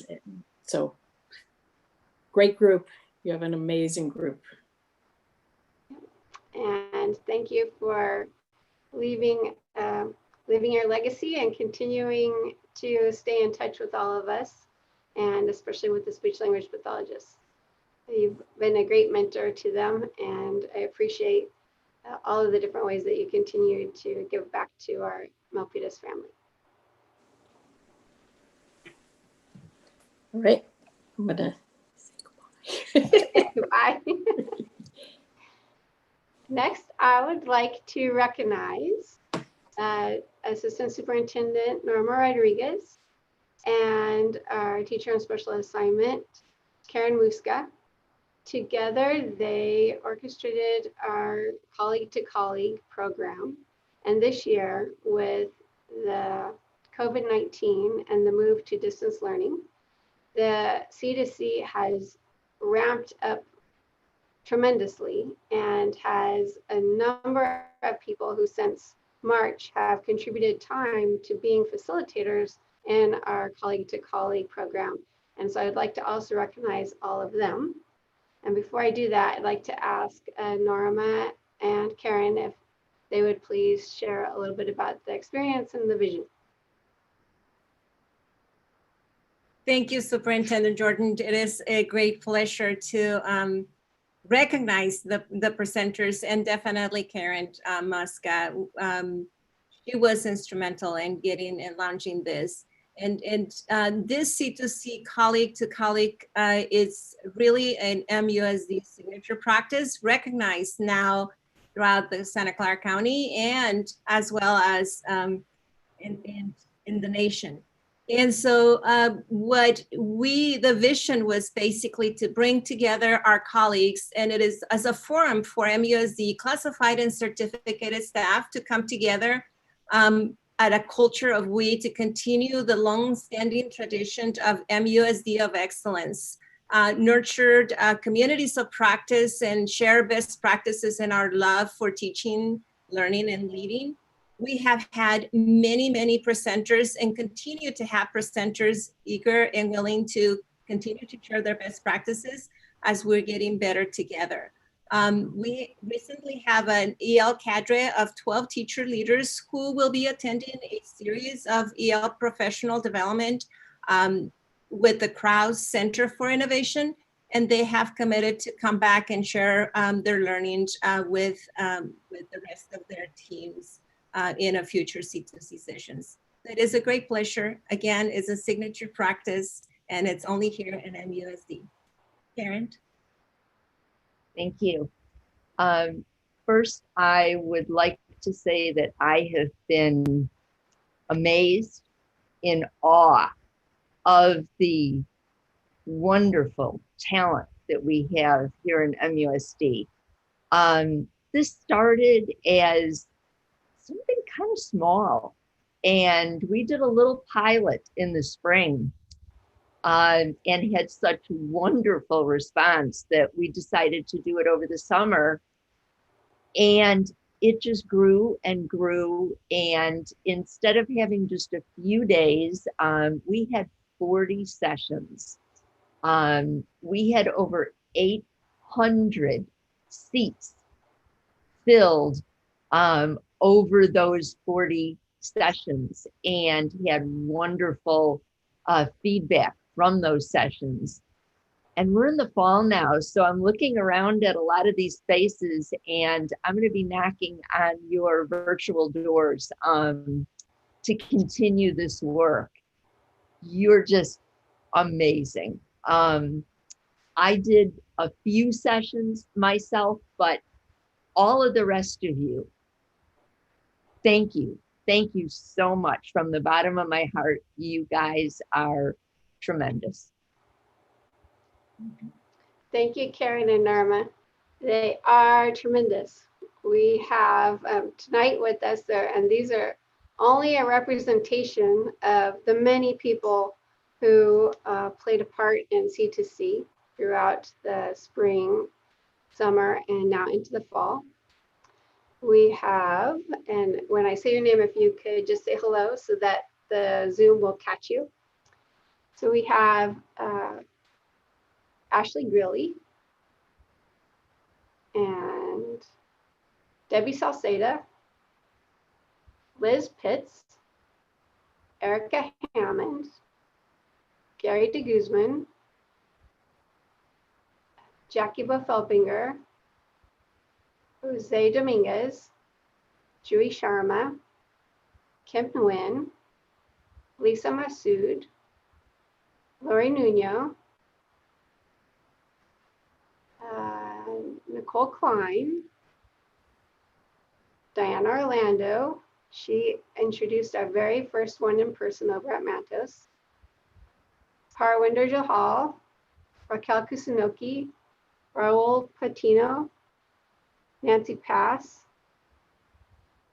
Sebra Darcy, Tricia Brownstein, Victoria Salas Salcedo, Vivian Sun, Wendy Landine. And as I said, this is only a small representation of them. I know our CSEA president, Michelle Kessinger, did a workshop, also some of our principals like Deanna Satan, and it's really been a tremendous journey, and it's just continuing to get better. So thank you to all of you, and thank you for the continued work and what both you, your whole effort, as well as Marianne Degoni represent is strategic goal number 1, a culture of we, and strategic goal number 4, which is developing opportunities for all learners to be successful and to have social emotional learning success, as well as academic success and work success. And also, I believe, strategic goal number 3, developing and continuing our pathways. So I appreciate the work that all of you have done and look forward to more to come.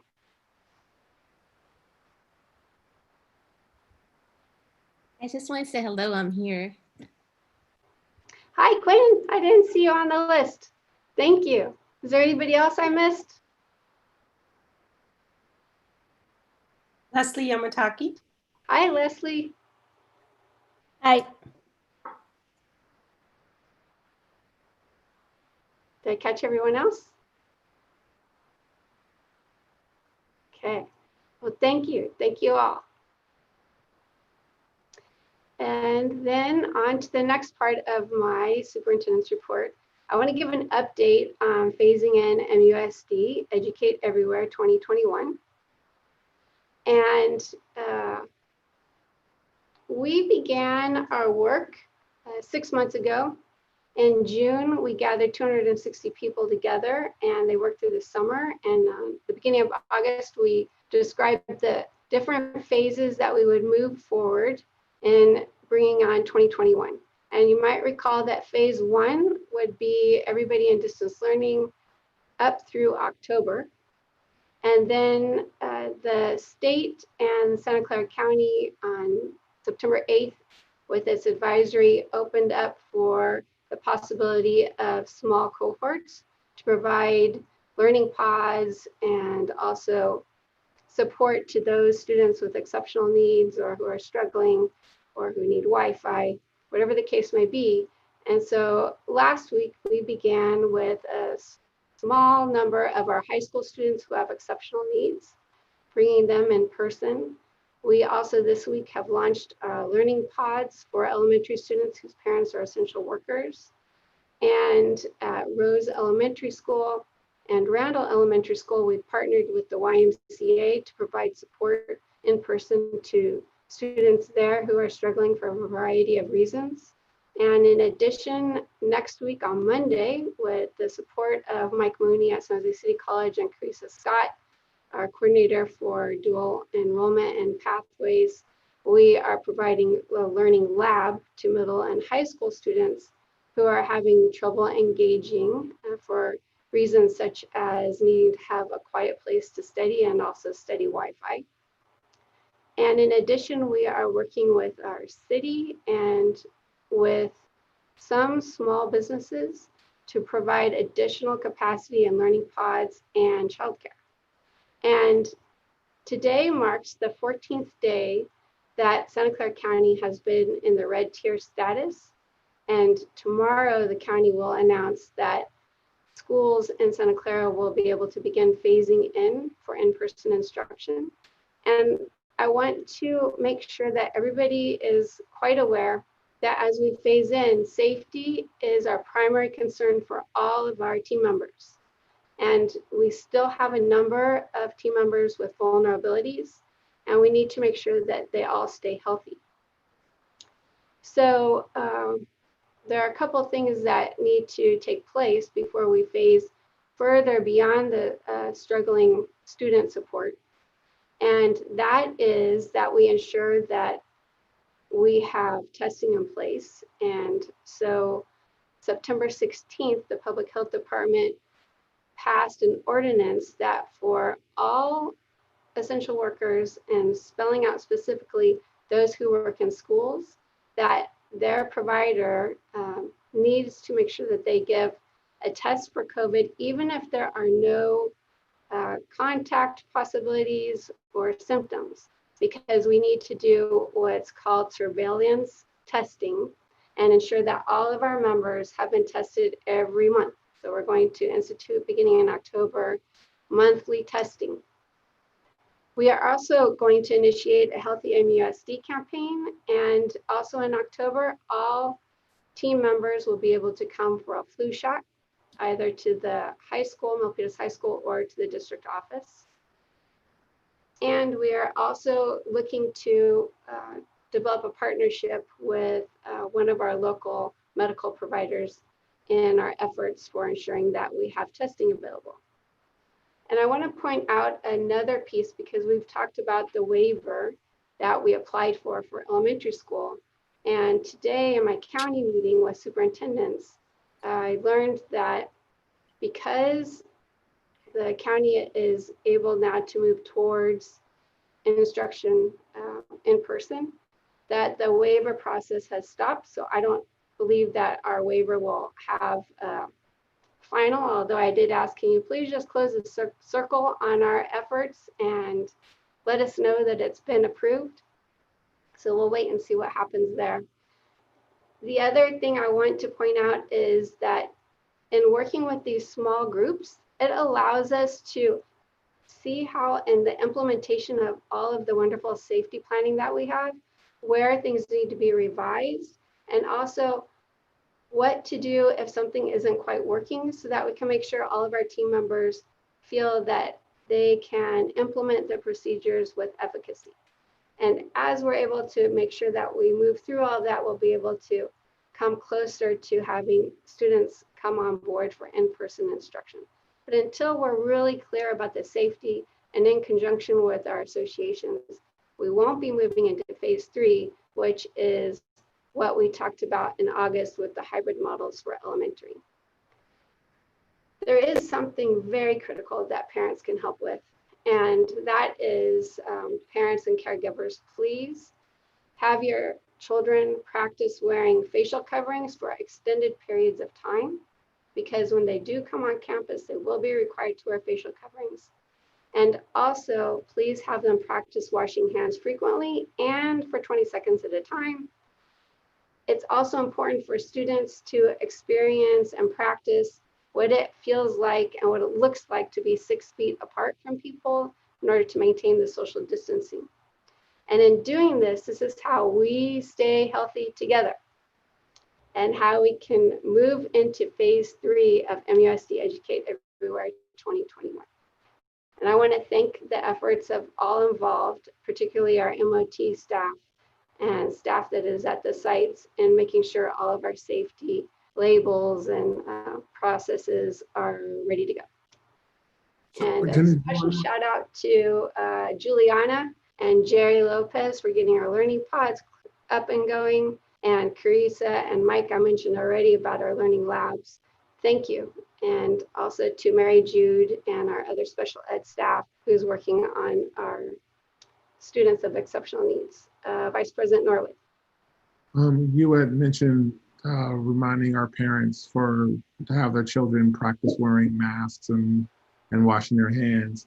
Will there be students that can't wear masks for some reason, wear face shields or other types of covering in that way?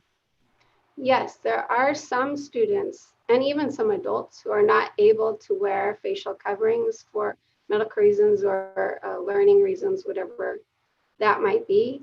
And so they will not be wearing facial coverings. And I'm not sure about the clear masks. For some of our students with exceptional needs, that may not be something that they would tolerate. And when I say exceptional needs, I mean people who are neurotypical and don't experience life the way that typical people do. That may be a difficulty, what we do have in place to try and mitigate and try to support social distancing in those cases is our MOT staff has built these tall dividers that are similar to what you see when you go to the doctor or to the grocery store. You see it mounted on their desk. This is a standalone so that we can create those dividers between tables, as well as the threefold plexiglass that we have for students to have at their desks. So those two items will help. I just wanted to be thoughtful because as you say that, some people may assume that you're saying you have to do this, but you're talking about a best practice for those that can or are able to, not saying that for those that can't, you have to. I want to make sure that distinction is made. Some people are going to watch this video later. There may be some people watching it now kind of curious about it. So I just want to make sure that we make a clear distinction in that area. Yeah, thank you. And that concludes my report.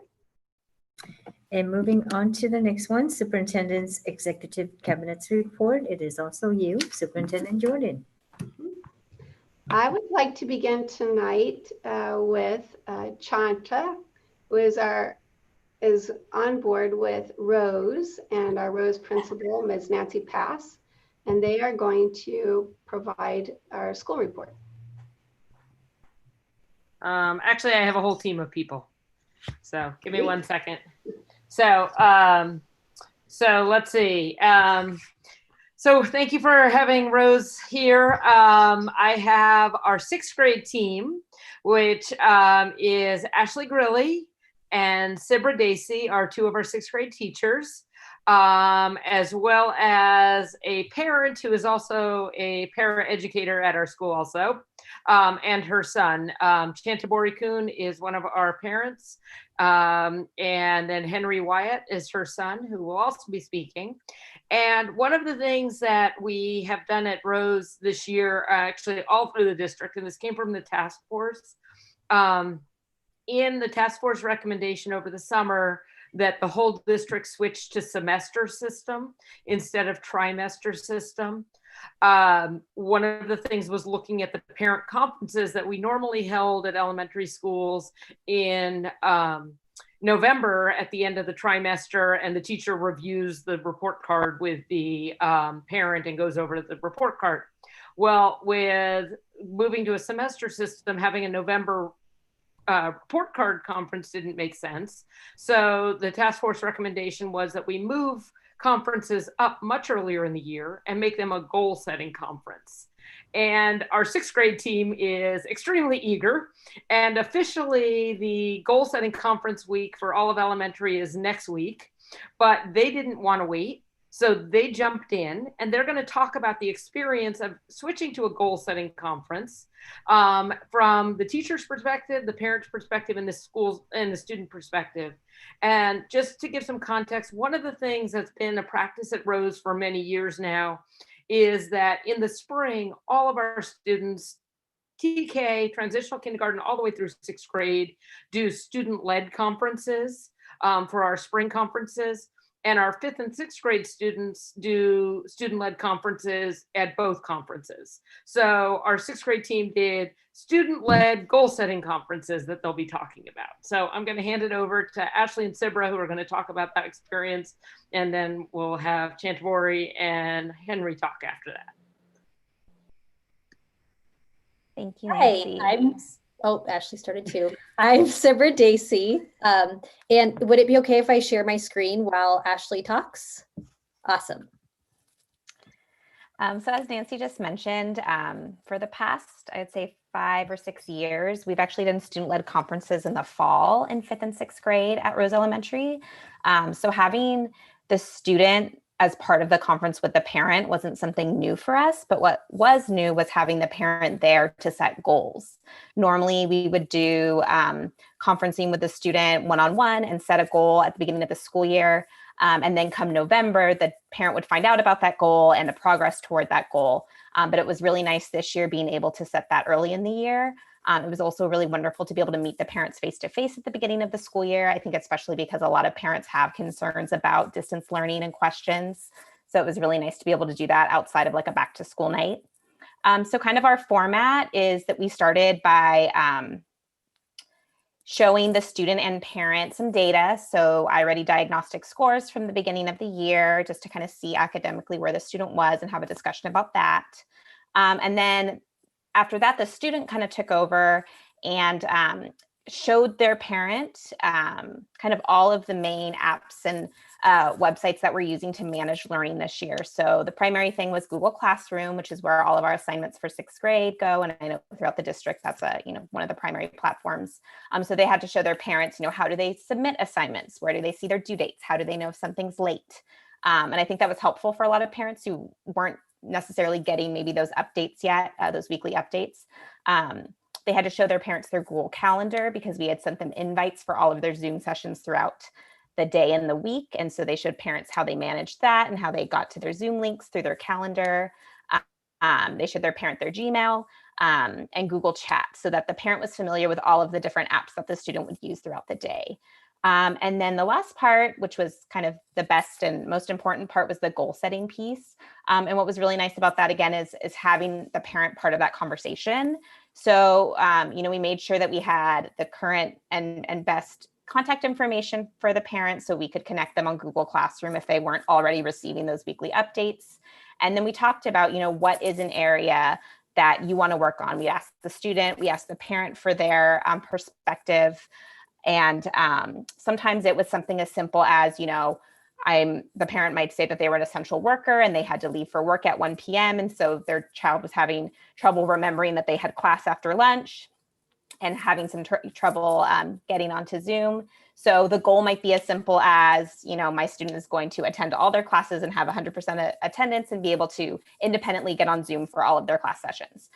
Or it might be something more academic, where we looked at iReady data and looked at a specific area like vocabulary and reading and made an academic goal based on that.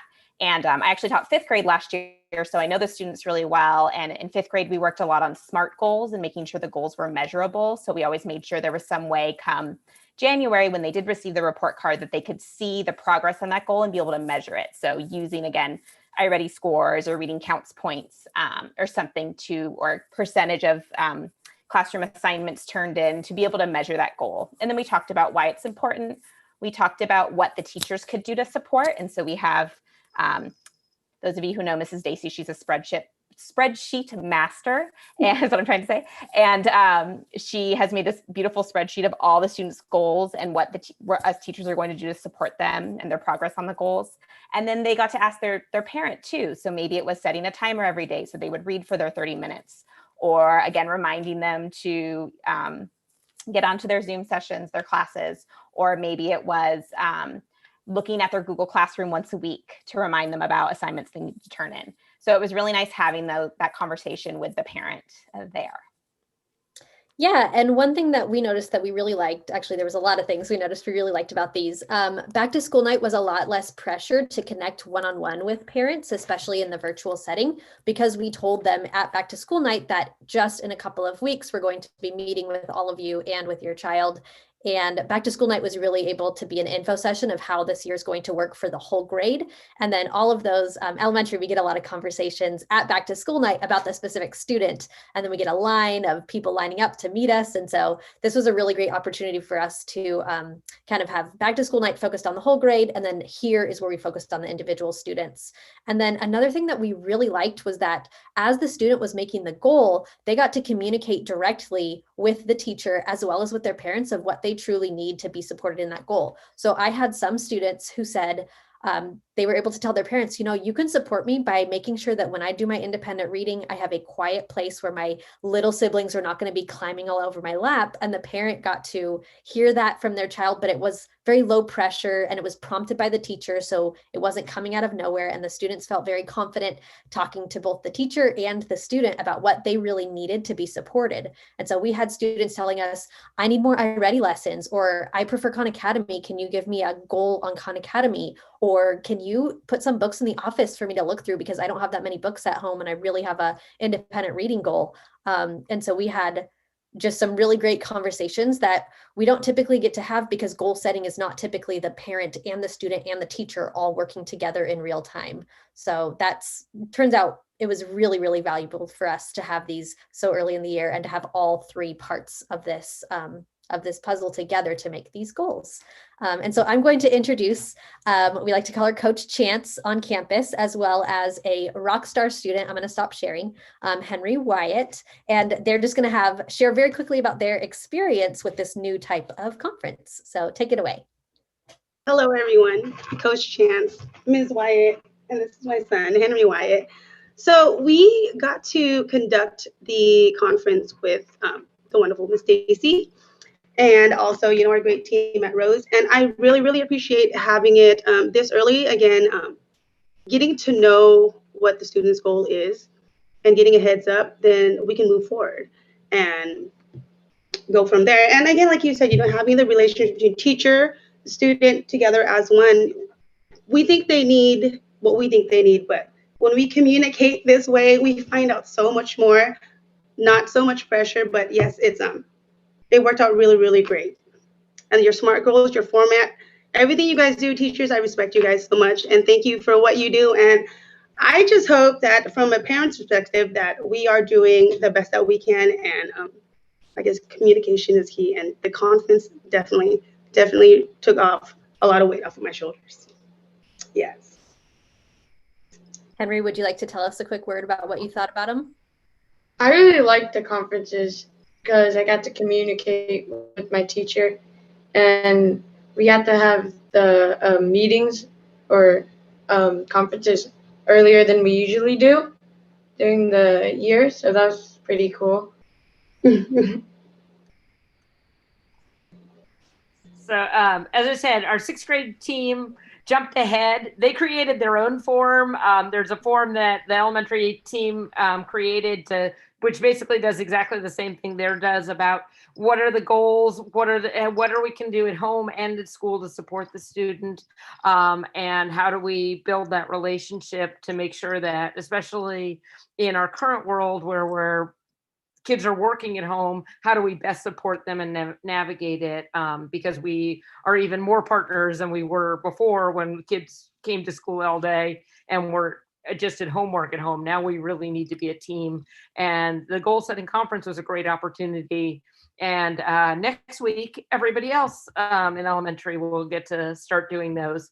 But as I said, this team is a rock star team, and they jumped ahead and did that. So thank you for the opportunity to share it. And we're open to questions. I just want to say a quick comment, and I really appreciate the Rose team for bringing this example. We talked a lot early in the year as far as what is the template for success between a parent, a teacher, and a student.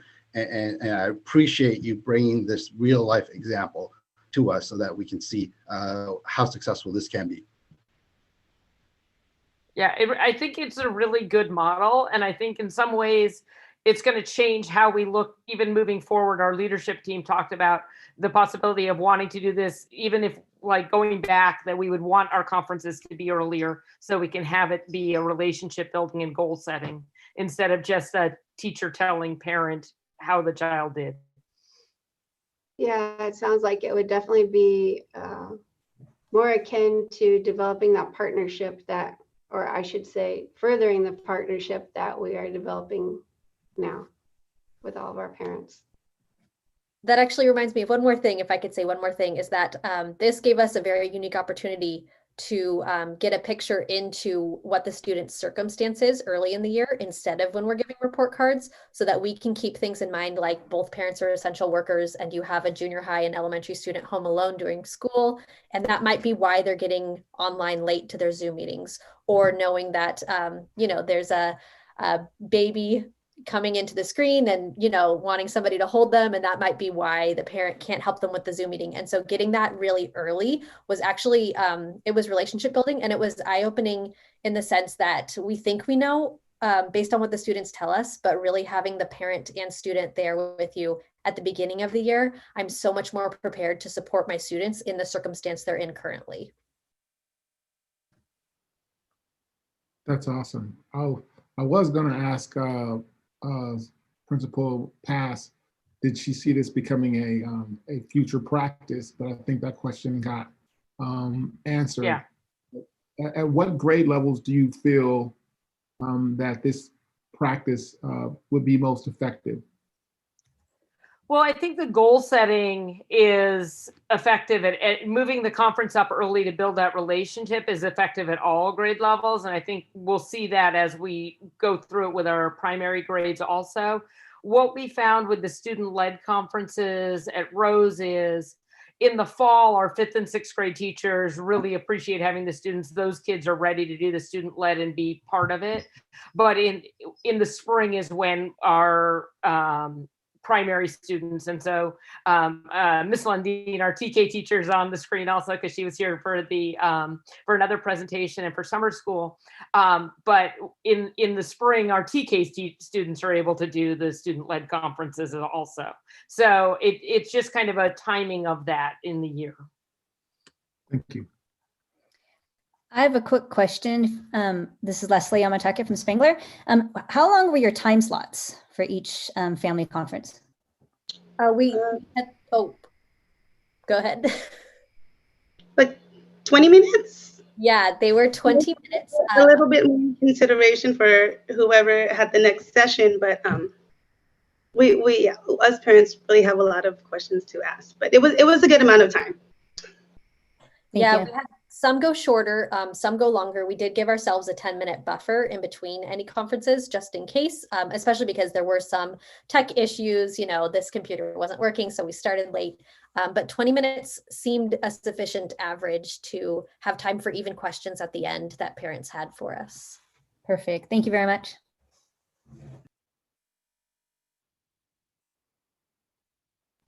All right. Well, thank you, Rose team, and thank you for sharing that innovative way of bringing people together all around our students and their goals. Appreciate it, and actually look forward to seeing what we do next year with that. I think it's definitely something to build on. I'd like to move now to our executive cabinet reports, beginning with Assistant Superintendent Brunson.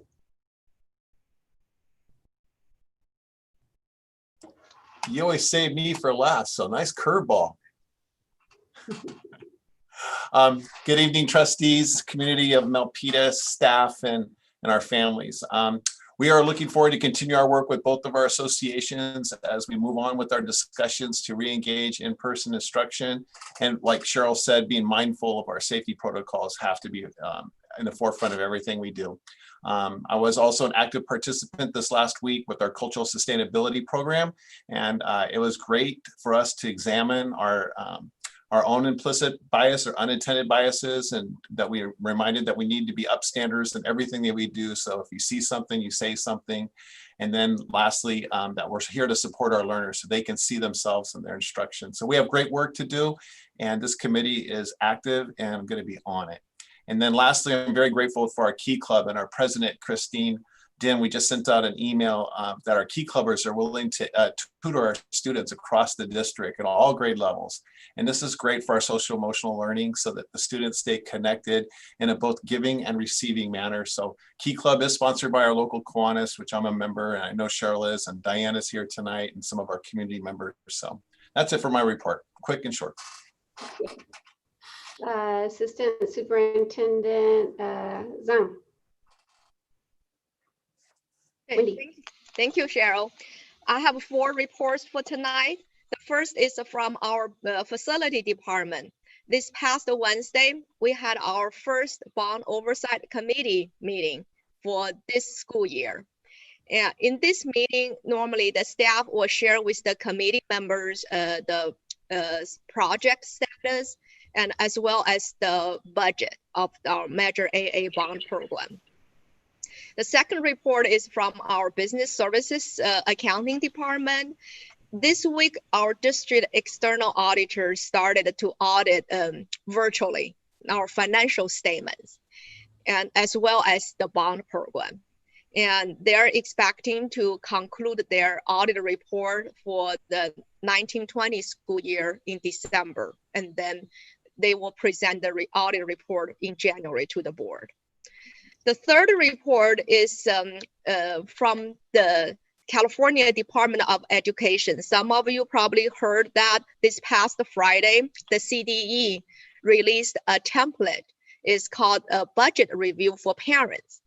And the district were required to adopt this template by December 15, after we finish our first interim report. So we're going to share with the board our budget review for the parents, along with our first interim budget report in the first December board meeting.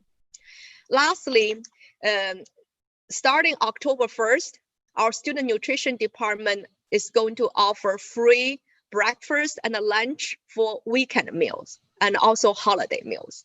And we did a survey to parents, and we also adjusted some pickup time to reflect the result received from the survey. So those are the 4 reports from me. Thank you, Wendy. And Assistant Superintendent Rodriguez. Thank you, Superintendent Jordan. And building on the amazing presentation of the Rose staff, I like to report to the board and the community that on last week, I met with a core of parent leaders to begin the vision and work of the parent-to-parent connection. We went back to the 2 slides that the committee presented to the board on August the 3rd. And we talk about what of those practices have already been in place and identified lots of best practices that are happening around MUSD.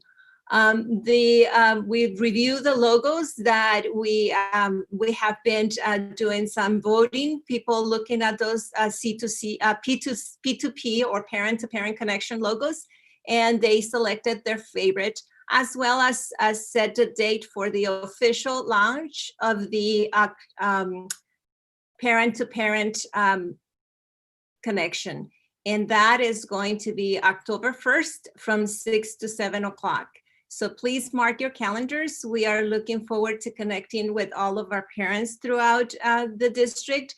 One of the things that resonated with me was that one of the parents said that this is so challenging for them as parents, that in the pre-COVID, they dropped the kids off in school, and that they knew that they were co-parenting with the teachers. And the teachers took care of the kids educated their kids for 6 hours, and then they came and picked them up. And now they finding themselves to be co-teachers with their teachers.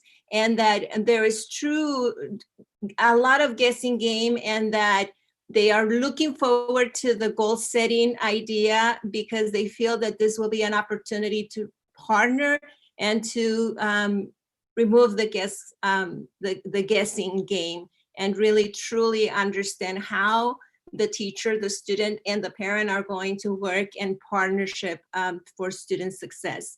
They talk about the cell strategies that are going on across the district, and that those they see that is very, very valuable for their students, and they would like to know how to continue that at home. And so very, very valuable conversation.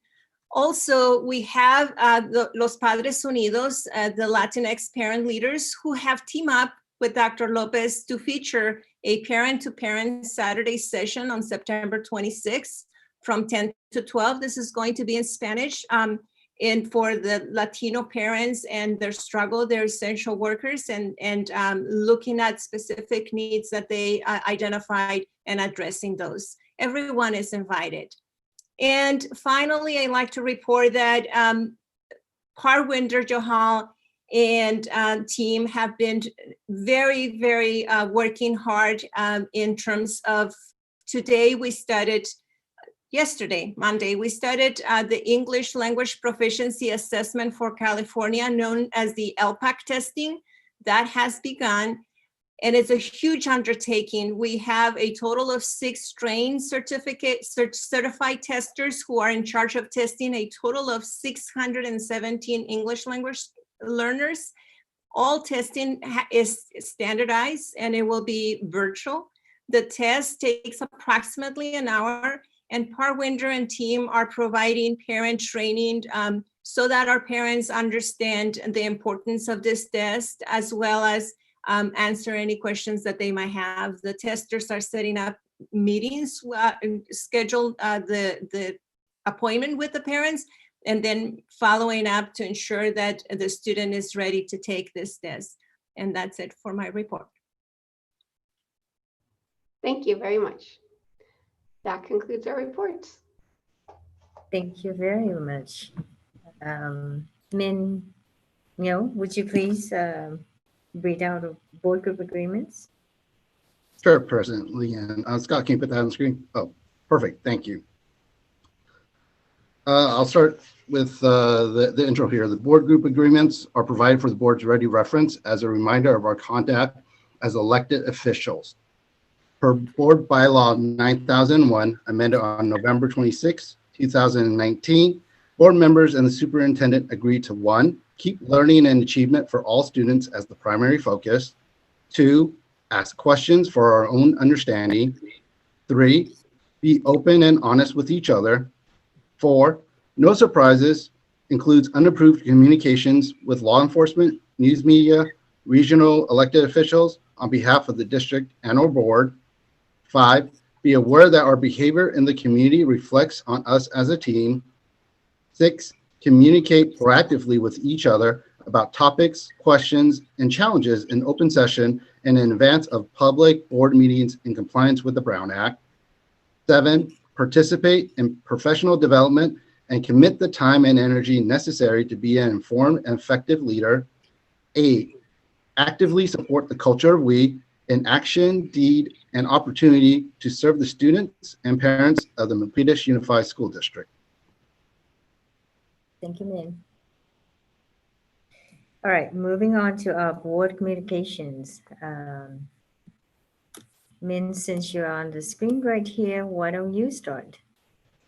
Sure. Thanks, President Leanne. Let me pull up my notes here.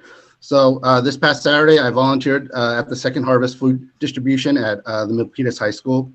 I also attended the Perfect Partnership Community-Based Organization and MUSD virtual meeting. I attended the Rose Parent Afternoon Tea Zoom meeting. And today I attended the Santa Clara County School Boards Association Zoom meeting with a presentation on the nonpartisan review of Proposition 15, 16, and 18. I also want to remind folks that today is National Voter Registration Day. So if you have not yet, please register to vote. It's important in this coming election to really make your voice heard. With that, I'll turn it back to you, President Lee. Thank you, Min. Michael. Thank you, President Lin. I went to the County School Boards Association meeting. I've been following intently what's been going on with the CDC guidance and the discussion at the federal level on this virus. I think there's still some debate going on, but I'm watching that closely. Looking at some school safety technologies, trying to be informed for whatever time that comes to pass.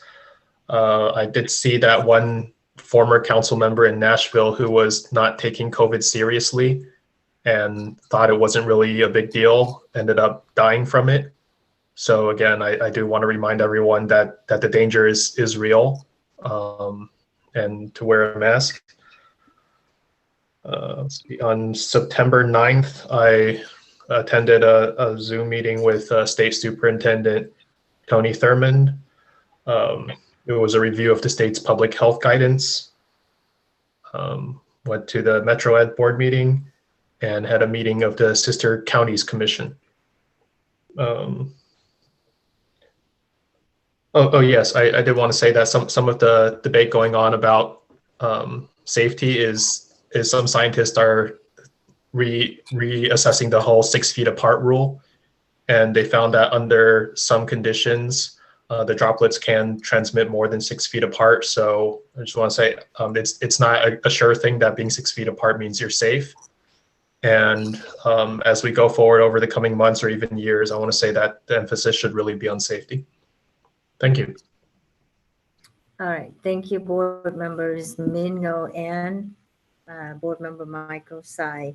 We are moving on to Board Clerk Kelly Yip Chuan. Thank you, President Lian. Good evening, everyone. Here are some highlights of my activities. I attended the PTA Council meeting, the Burnett School Site Council meeting, Milpitas High School Back to School night, got the masks delivered to Burnett.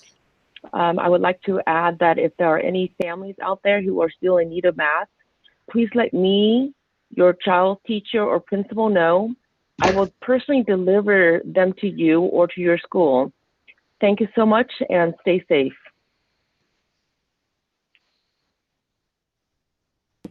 Thank you, Board Clerk Kelly Yip Chuan. Vice President Norwood.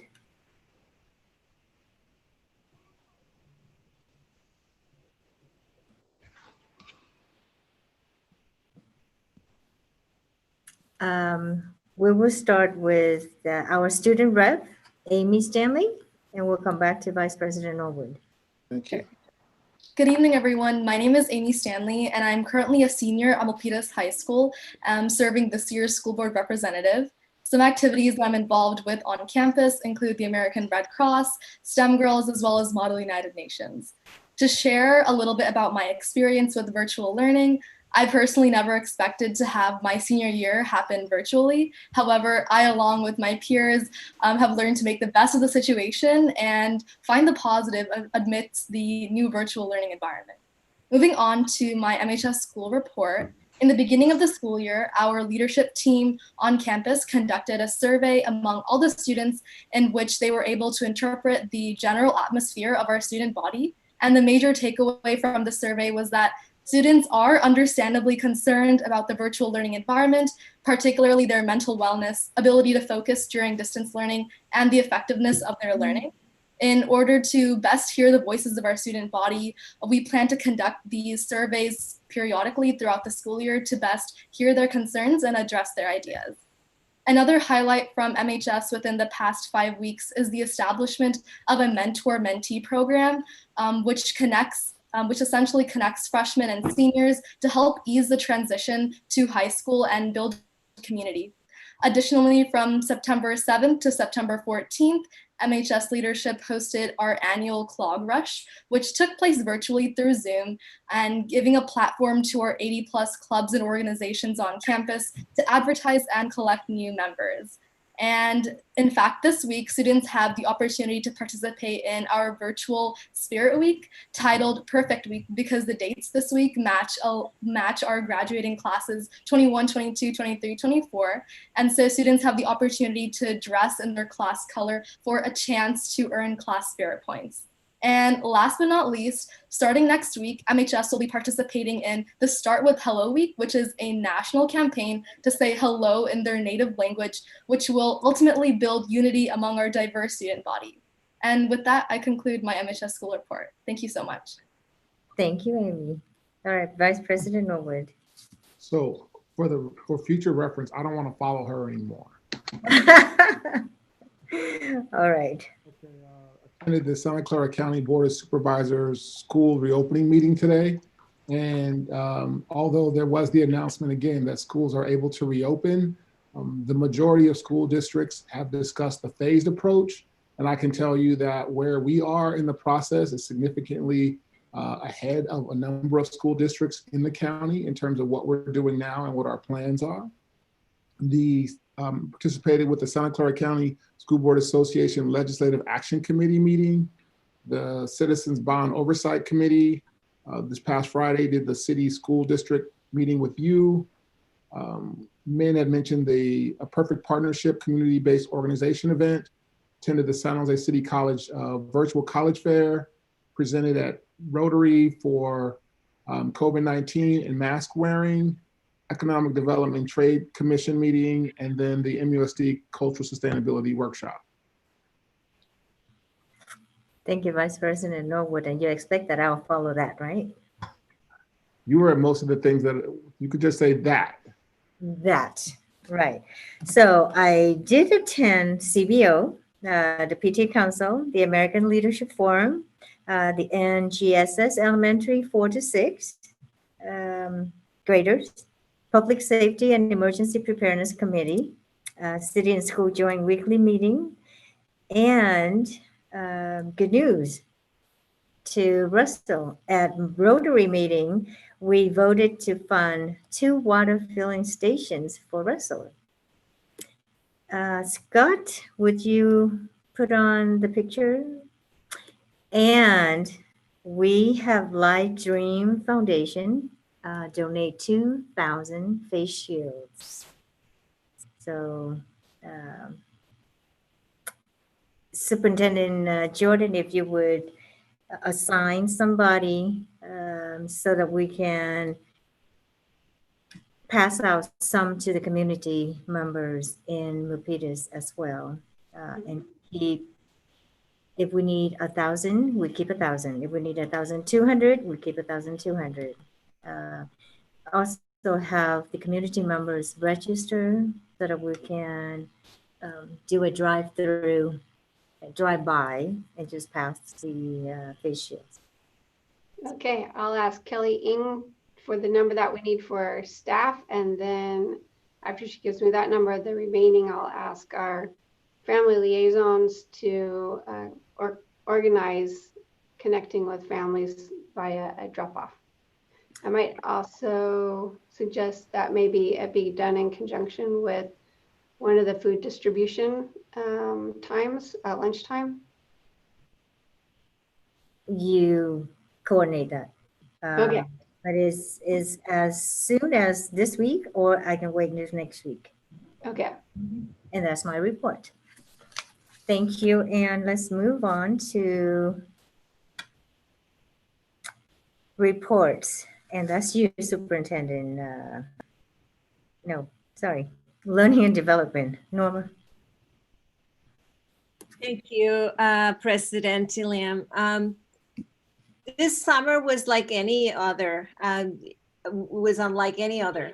What remained a constant was our commitment to provide valuable extended services and supports to our diverse students under the direction and leadership of Director Kusunoki. The team will present the highlights of all of these programs and their insights, as well as the impact that Director Kusunoki, if you could please join us.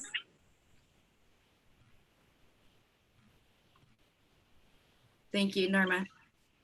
I just want to share that over the summer, it was a great opportunity for me to work with our administrators, our teachers, our classified staff, community members, and parents.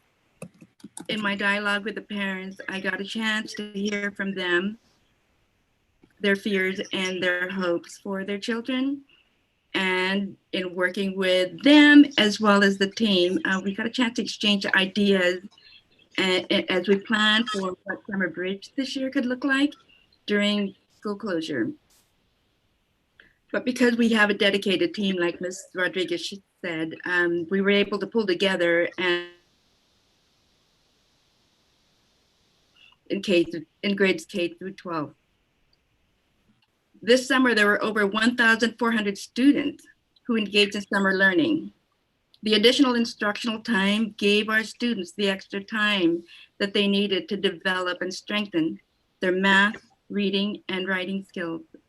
And while at the same time, they were able to practice their listening and speaking skills in preparation for the next grade level. Tonight, some of the team members who made this year's Summer Bridge possible are here to share their stories of successes, challenges, and experiences that helped prepare them for the opening of their school or classroom this academic year. We want to ensure that we want to ensure that we give you time to ask questions. So we'd like to give everybody a chance to present, share their story, and we'll take Q&A at the very end. At this time, I'd like to introduce to you Lori Nuno, our Summer Bridge Elementary Administrator and currently Rancho's Middle School Assistant Principal, to share her story. Lori? Thank you very much, Raquel. First off, I would like to thank the board, Cheryl, Norma, and Raquel for giving all of our students this opportunity over the summer to get back some of the learning that they may have lost in our shelter in place. So at Rose, we had different programs going on. The Love for Literacy, Kinder Camp and first grade bridge and second grade bridge. Our ELRP English, our early literacy reading program, the ELD and our TWEBE program. All of our teachers were very committed and very passionate on giving our students every opportunity that they could get to get back some of that learning. I know our parents definitely did appreciate that also. So some of the things that after reflecting a little bit was what I think every teacher appreciated and every student and parent appreciated, that it was K-3 this year. In the past, it was always focused on our second graders, but I think that it was very nice for the students in our kinder, first and third grade to get that opportunity also. So we were able to support more of our students this summer than in years past. And also it gave our teachers a chance to hone their skills in providing distance learning lessons that they knew that they would have to do in the fall. So they were able to practice and really get going on what they could do with distance learning and learning some of the programs that are available for our teachers. I had a TK teacher, Wendy Lentine, who asked if she could do a small group. And so she's actually going to be speaking to that right after me on her experiences in small group and what she learned through that experience. Again, thank you so much. I appreciate the opportunity to be the principal for the elementary summer school. It was a great learning experience for myself and I'm sure all of the teachers. Thank you. And here's Wendy Lindeen. Sorry, I wasn't sure. Sorry, Wendy. Okay. Good evening. As Lori Nunez said, through conversation, I had expressed interest in trying out a small group in class because I knew that we were eventually going to try to get there, hopefully this school year. So I put it out to everyone and I had 5 parents respond and I had room for 6. So I had 5 students in my classroom for 75 minutes, Monday through Thursday. The students were very eager. They were very excited to see their friends, to be in person. They did a great job social distancing from one another, keeping masks or face shields on, hand sanitizing. I felt like we got through a lot of learning. And we were a lot more focused than this group happened to be online. I think one of the learning experiences I had was that it's very important to think through your teaching processes. So I'm very much a carpet teacher. And so obviously with social distancing, that doesn't work. So I had to think through, what do we do when we have garbage to throw away? So instead of kids getting up to throw away garbage, they had garbage bowls. I asked the students to bring in water bottles so we didn't have to get up for that. We had lots of hand sanitizer around, so that sort of thing. So it was a lot of thinking through your normal routines and processes and trying to change them to fit a social distance model. But overall, I felt like it was very successful. The students were very excited. I felt very safe. The students felt very safe. The parents were very grateful for this experience.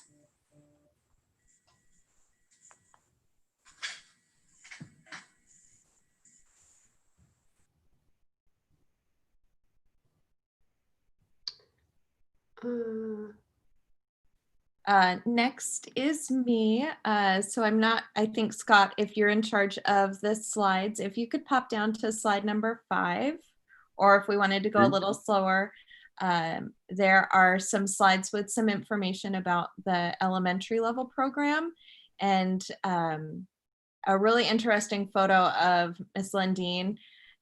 It really speaks to what she just described. So if you go to slide 4, we can have a glimpse of Wendy's classroom. I'm not sure what's presenting now. Hold on one second. I was not presenting that. Raquel was, but are you having an issue with moving the I was slides? trying to get it on and I'm struggling with it. So I can do it. Yeah, I think I have it right here. So give me a second. Yeah, I do. Okay, this is all right.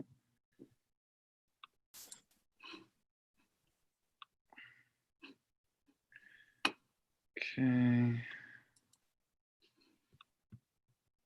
2, 3, 4, 5. Right? If you go to slide 4, I think it'll be a nice opportunity for the community to kind of peek into Miss Lundeen's, what she envisioned for her hybrid model.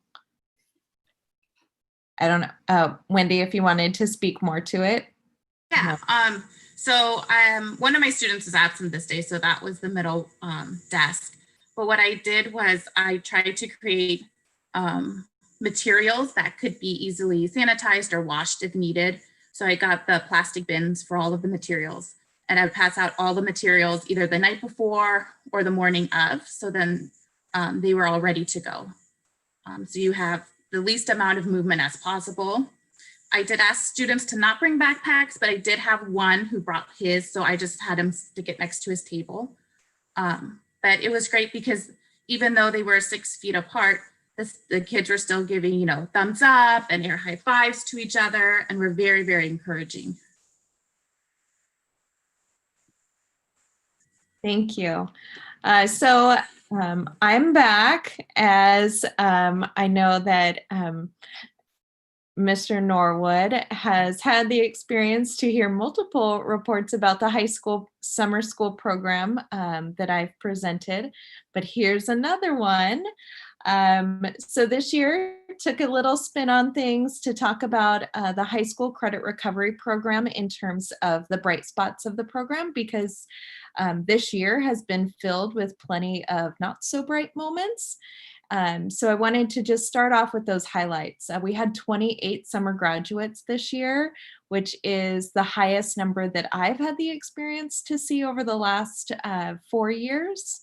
And the students were actually able to take part in the graduation ceremony at Cte Park, where the San Jose Giants play, because we were able to attach our summer school graduation with the Cal Hills graduation. So it really did feel like just a very celebratory event that the students really worked for beyond just the summer school program. So it truly felt like a high school graduation. Also, 75% of the credits were recovered this year, which is a bit on par, pretty much on par with a typical summer session. We were able to utilize the credit or no credit just due to the COVID or the pandemic constraints. So that did help a lot of our students. We utilized an online platform for our major content, or our A through G content areas, Odysseyware, which was a learning experience for everyone. A lot of our students and most of our staff, it was their first experience utilizing that program. But with everything has its pros and its cons. And I think by the end of the summer, a lot of our teachers and a lot of our students were very familiar, and they were, I don't want to say they enjoyed the experience of going to school all summer, but it was a bearable experience, and they did come out receiving, the majority of students did come out receiving their credits. Another thing that was a really great bright spot this summer, we modified the counseling program, or the counseling position this summer. We were able to offer the position to a team of 3 counselors, and we were able to embed a pre-summer session as well as a post-summer session. And this was to ensure that the students were appropriately placed in courses, and that their credits were appropriately posted on their transcripts, as well as their next school year's semester courses were aligned based on what classes they passed this summer. So it's something that we haven't done in the past, But just based on my experience with that and the experience shared by the counselors, it's definitely something we'd love to see continue beyond this summer. We also, and you'll hear more about this piece later on tonight, but we increased the offerings for our English learners this summer. And I don't want to speak too much to that because I know that there's some presentations regarding that, but it was really a wonderful opportunity for our ELs to really take part and dive deeply into rich English immersion. So here are the numbers, because we know I'm a numbers person. 768 students were served this summer in the high school secondary program. And if you look at the data table there, we broke down the English, math, science, history, ELD, and independent studies, the percentage of credits earned. So you can see 80% of the credits attempted for independent studies. That's where our 28% of 28 summer graduates came from. We did have some students that chose to go to adult ed to finish out their graduation requirements and get a GED.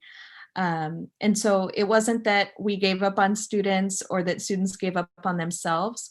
There was just this mutual agreement and understanding that a better suited environment would be the adult ed program. So it was definitely a team effort to make those decisions.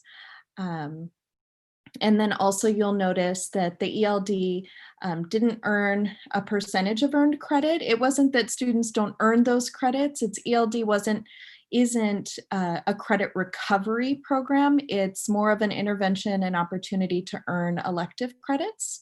So it's just, in my mind, it's not about recouping credits. So the English, math, science, and history is all about recouping credits that students didn't receive in the traditional school year.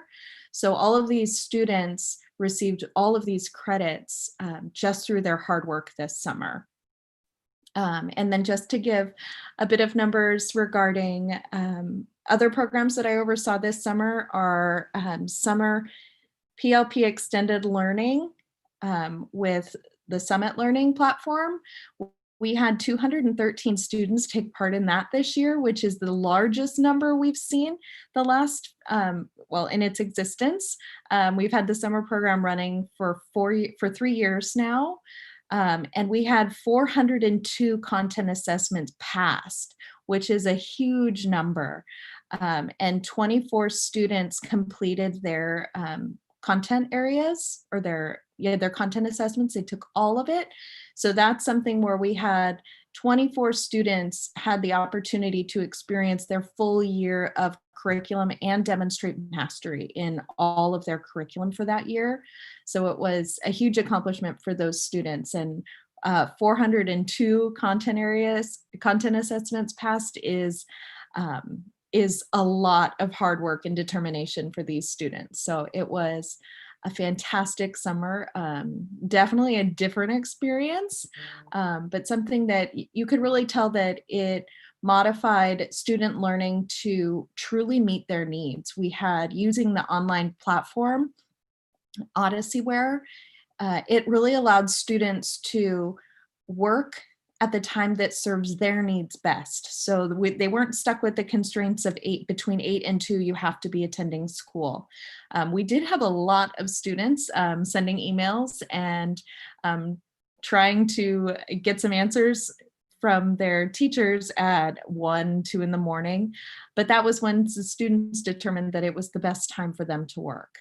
And some students also shared that they were able to get a part-time summer job while still being able to attend summer school. So it was something that the students were able to really balance as healthy as we could, being on a shelter in place, but a healthy balance of being able to enjoy summer while still accomplishing a credit recovery program successfully. So if you move to the next slide, Scott. This has the breakdown of the demographics that are also going to be referenced in a bit, the demographics of the high school credit recovery program. So you can see that a wide range of students were being served this summer. So it was a great experience. And yeah, I pass it over to Parwinder. Good evening, everyone. Scott, if you could go to the ELD slide. Thank you. This summer, due to COVID-19 and the learning loss that happened in the spring, we were able to offer more at all levels ELD classes. And also we were able to provide professional development for those teachers, and those teachers were gracious enough. We had 10 ELD teachers who started planning really in the spring how we were going to teach ELD during the summer, really taking into consideration feedback from the different stakeholder meetings and their own experience in the classroom. So I want to really thank the teachers and also Nicole and Lori and Raquel who really collaborated and were open to all the new ideas that we had and offering new options. So I'm going to hand it over to the teachers because I really like to give them some time to talk about their experience. So Leslie Yamataki, she was one of the 4 elementary ELD teachers, but before she starts, I want to say that for elementary, we really focused on 4th through 6th grade, realizing that some of our ELs are really in the K through 3rd grade, they're really part of the literacy program. So from past experience, it seemed like 4th through 6th grade is where the greatest need is for EL. So go ahead, Leslie, take on. Good evening, everyone. Hi, I'm Leslie Yamataka from Spangler Elementary. And yes, over the summer, I had the opportunity to teach with 3 of my colleagues from Spangler, Liz Medeiros and Amber Blanco Garcia and Kelly O'Connor. We had 4th through 6th grade newcomers as well as LTELs. We had about 15 on average per day. And we did focus on the listening, speaking, reading, and writing standards. For the newcomers, we really wanted to focus on their listening and speaking skills. And then the LTELs, our focus was on reclassification and getting them ready, in hopes that they can pass the LPAC as well as the other assessments needed for reclassification before they get into middle school. Our content area focus was on text structures, specifically description and compare and contrast. And we used informational text as well as folk tales to do that. We focused on the facts about wolves for nonfiction, and then we used various versions of Little Red Riding Hood with the wolf and the 3 Little Pigs with the wolf, focusing on multiple perspectives, author's viewpoint, point of view, and such, comparing and contrasting. By day 2, it was very clear to us that before we were going to go any further on content, we really needed to come up with strategies and ways to get them comfortable in speaking.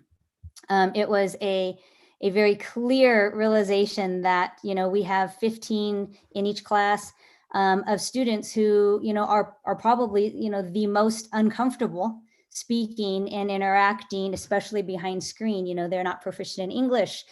They don't know each other, meaning that they come from across the district.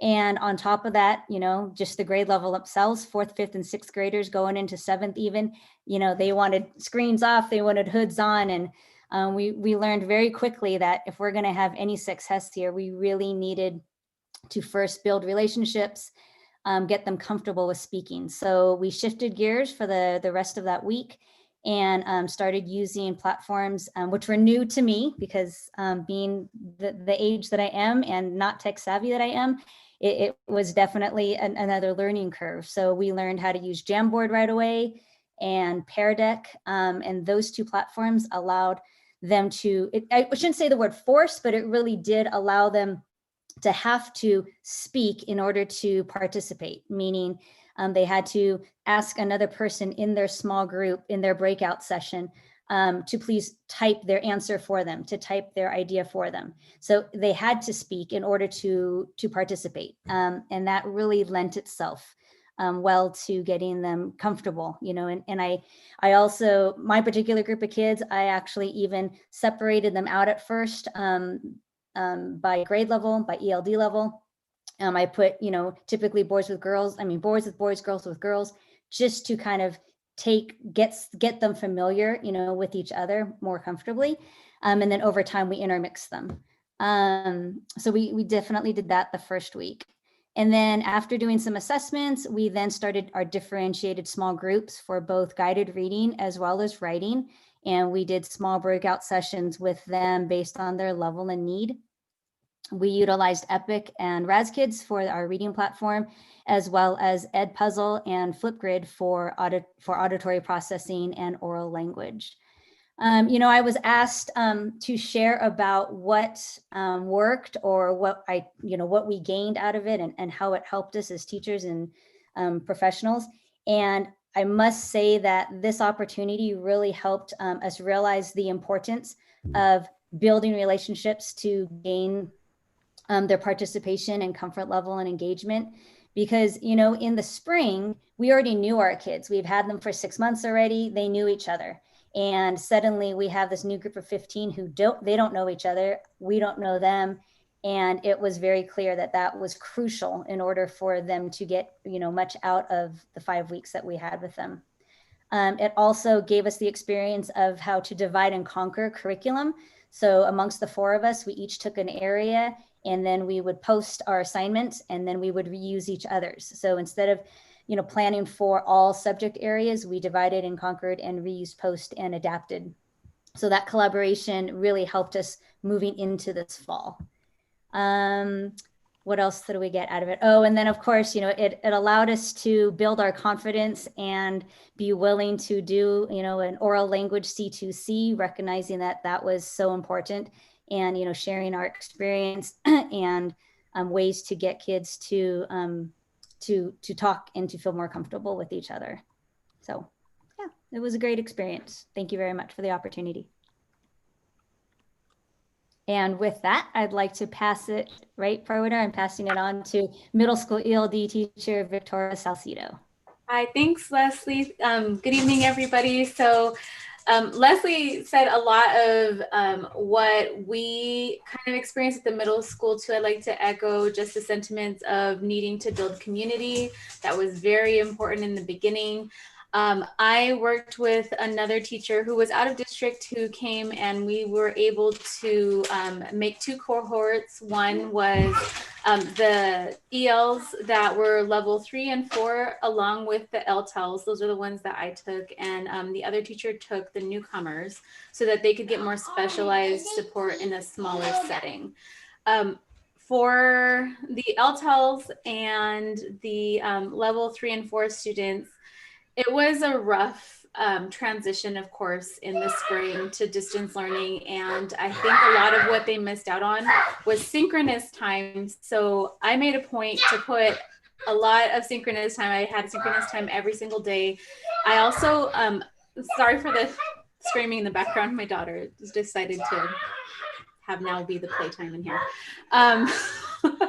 So I had individual meetings with my students very frequently. In fact, the first week was entirely individual meetings after our synchronous time in the morning. And I just spent 20 minutes of that first week with every single student, just talking to them, getting to know their experiences, how the fall went for them, what school is generally like for them, and what their goals were for themselves. I also did some assessments. So I used the Gap Finder, which is a long-term English learner assessment, and I kept that data.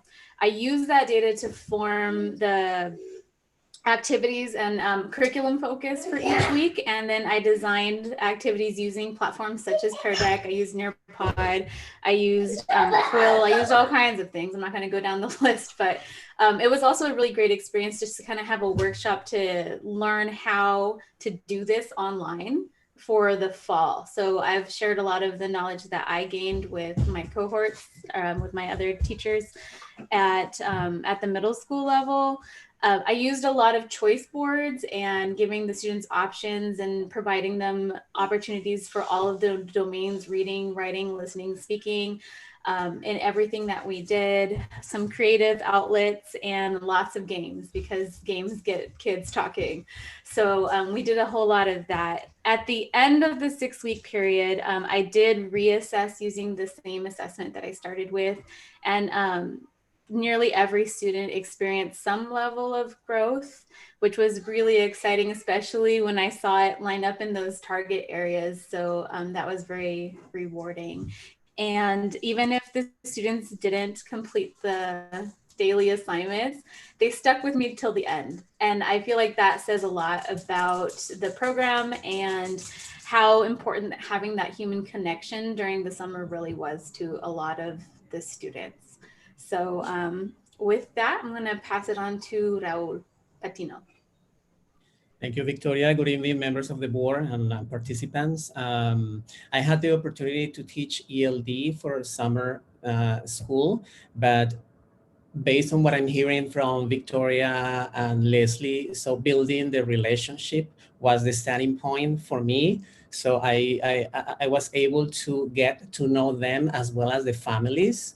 And with that said, I could create a WhatsApp group where I could keep constant communication with the families and with the students. So I could let them know exactly what to do, where they needed to upload the work and things like that. So I even had families texting me or sending me some messages or calling me about asking for the work, how is my child doing? I wanna know if he's motivated and things like that. So it was really a good experience because building that trust helped us, the entire group, to move forward with the learning. Now, initially, I was very tough in regards to the schedule. So I emulated period 1, 2, 3, 4, 5, and 6 as they have it in high school. So they know that they needed to connect at this time. You have a break, then come back, then you have lunch, and then you have work in groups in different settings or rooms. So they really like that. The idea was to develop more listening, speaking, and writing skills, which that was the purpose. We could finally do that. And I think they still continue texting me. We keep the same WhatsApp group, but for educational purposes, if they have any questions. As Victoria said, by week 6 on July 24th, they were asking for more. Oh, can we continue next week? Can we move on next week? Please, please, please. So that shows the motivation, even though they were engaged in I mean, that was part of their summertime. They were really engaged. They really wanted to be there. They really wanted to connect on time. If they just connected late, they said, okay, excuse me, Raul or Mr. Patino, I was late because I had this and this. So, but they were really motivated and engaged. I think it was a very positive experience. For all of us, I mean, elementary, middle, and high school. And it was the starting point to let the teachers from this year to know exactly what levels they were showing in regards to language development. Because most of them were at the initial stages of language development, so they needed more listening, speaking, and writing activities. So with that said, I will hand it over to Sarabi. She is going to talk about those students with disabilities who were served during the summer school. So if you can scroll to the next slide. So good evening, everyone. I'm here today to just talk about our hybrid pilot program that we had for the CBI classes. But I do want to add that on the whole, we had about 160 students who attended our special ed program. So I'd like to again go back to our hybrid program. We had 12 students from the CBI classroom who attended our hybrid program. We had one teacher, one BIT, and one paraeducator who supported them through this program.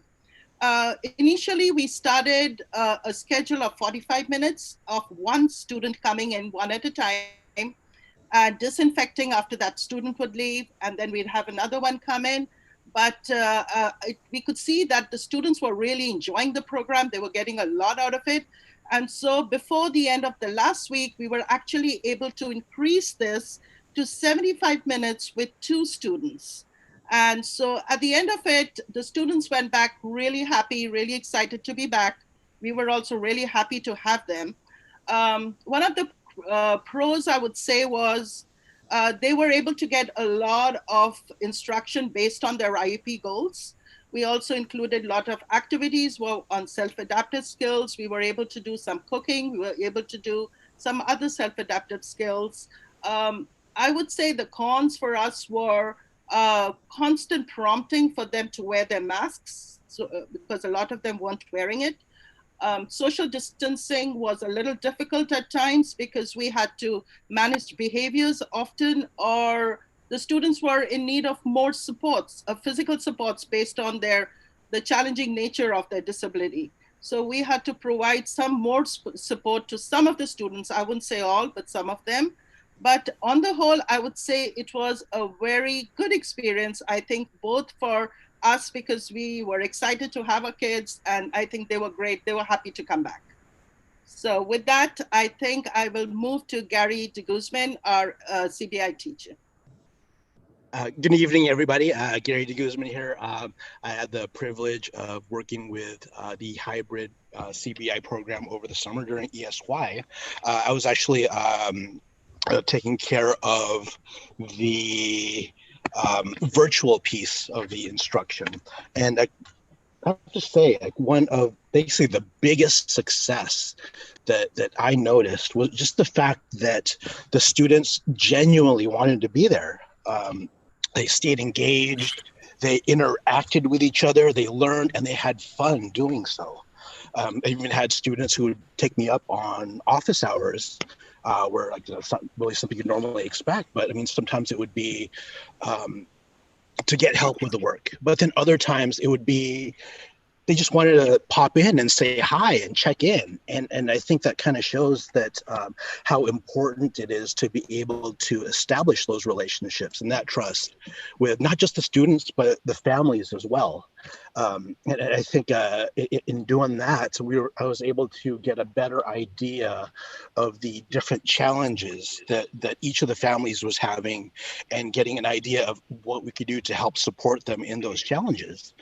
For example, there might be a family where there's they might have more than one child with special needs, and they both have to be in their virtual classes at the same time. Or there could be another family where both parents are essential workers and there's nobody to help the student log into their classes. Or there might be a family who might have a challenge of transportation. How do they get to their in-person learning when there's no way for them to be able to take the child there? And that's how, like, I think that's like the really important piece and what helped us out to work through those challenges.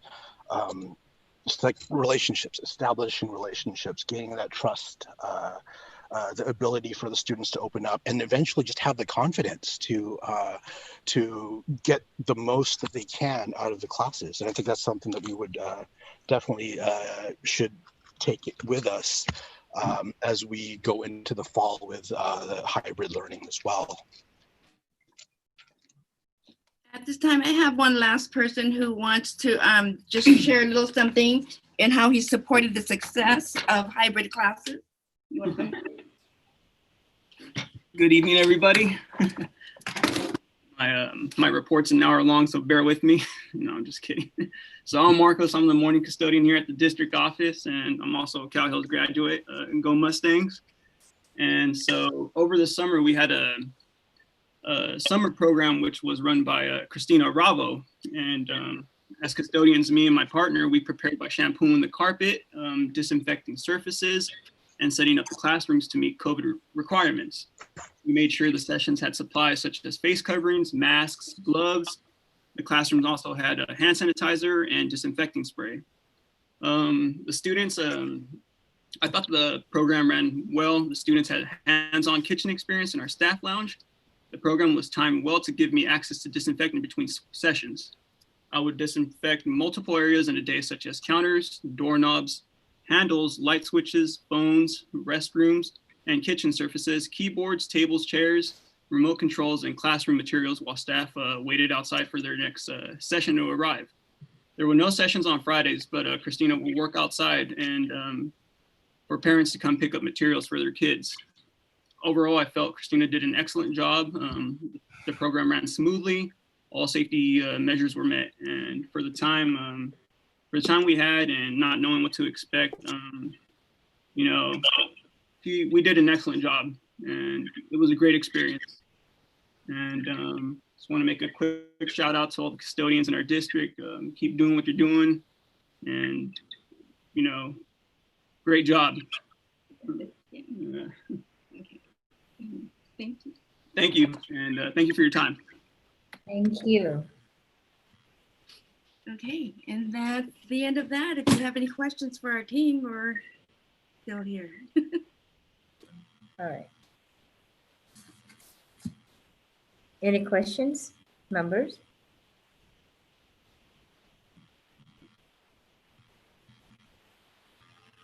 A lot of work. I would like to just comment that the team effort is there, and it's refreshing to see all voices of the people who make it happen. So I appreciate you taking time to have everybody there to share their experiences and also to share how they innovated and what gave them joy, and also how the students engaged with them during that time. I would complement that by saying, you've shown us a pathway in terms of what we have to learn to do at scale in time. And so I appreciate the direction of the superintendent in saying that we're going to phase in our approach. Just the creativity that was required to make this happen. It sounds like there were a couple of potential C2C sessions in there that could happen to support other teachers as they consider how they want to move forward in their practices. So again, I appreciated the data, Nicole, and Kelly, and all the things that you guys have shared in terms of what happened this summer and how things are going to be able to move forward in time. Oh, I just want to say thank you for your work, your presentation. We're all continuing to learn and adapt through this process. I have no questions. Thank you. Thank you. Moving on to item 2, Summer Math Acceleration Jam 2020. Assistant Superintendent Learning and Development, Norma Rodriguez. Thank you, President Leanne. The next team that is coming is also going to be sharing with the board the Math Acceleration Jam program. This was also a unique experience for everyone involved. And I like to introduce Director from San Jose City College, Milpitas Extension, Michael Mooney, and Milpitas High School Assistant Principal Amanda Gross, who will be reporting the success of this truly unique experience and the opportunities that has opened up for the future. I will now going to be sharing the screen of the presentation as I invite them to please introduce themselves. Thank you, Norma. My name is Mike Mooney, and I direct the Milpitas Extension. And I want to shout out to the custodians. As a former school custodian in another lifetime, I know the importance of your work, and I know that schools won't run without you. You're essential workers. Thank you to the Board of Trustees and to Cheryl and her team, and to all the staff, family, and students, most importantly in Milpitas. You always inspire me by your hard work, your dedication, and your vision. And this evening was no different. I'm going to leave this meeting inspired. Okay, so we've been running a math acceleration program for Milpitas High School for 3 years. And this is our 3rd year. So so Amanda and I are going to be we're going to be presenting back and forth culture of we. She and I work together on this. Amanda, your turn. Good evening, everyone. My name is Amanda Gross, Assistant Principal at Milpitas High School, and I have had the wonderful privilege of working with Mr. Mooney and all the people at SJCC for the last 3 years as we have worked with a number of our students to have them accelerate in math. So this past summer, we had 190 Milpitas High School students who were taking various different math levels through SJCC. And Mr. Mooney is going to walk you through the different courses that there were. Yes, in previous years, we simply used college level courses that were developmental courses. So they were pre-transferable. We were prohibited from doing that this year. We could not use developmental classes. So we had to think of something new. And then we also had the shelter in place and all of the uncertainties of last spring when this was coming up. So the math faculty for both at SJCC, working with the math faculty at MHS, designed a new curriculum and a whole new course design that Common Core 1, 2, and 3. Everything was online and synchronous, the text, instruction and text. One really unique thing about this program is we put a whole year of math in 13 days, 13 half days actually. The students were trying to jump a grade, that's why it's called acceleration. So they had to take the content of a year in 13 days and demonstrate that on a test. So one of the things that we wanted to be, actually two of the things we wanted to be able to highlight was the shared management and then our fully automated registration process.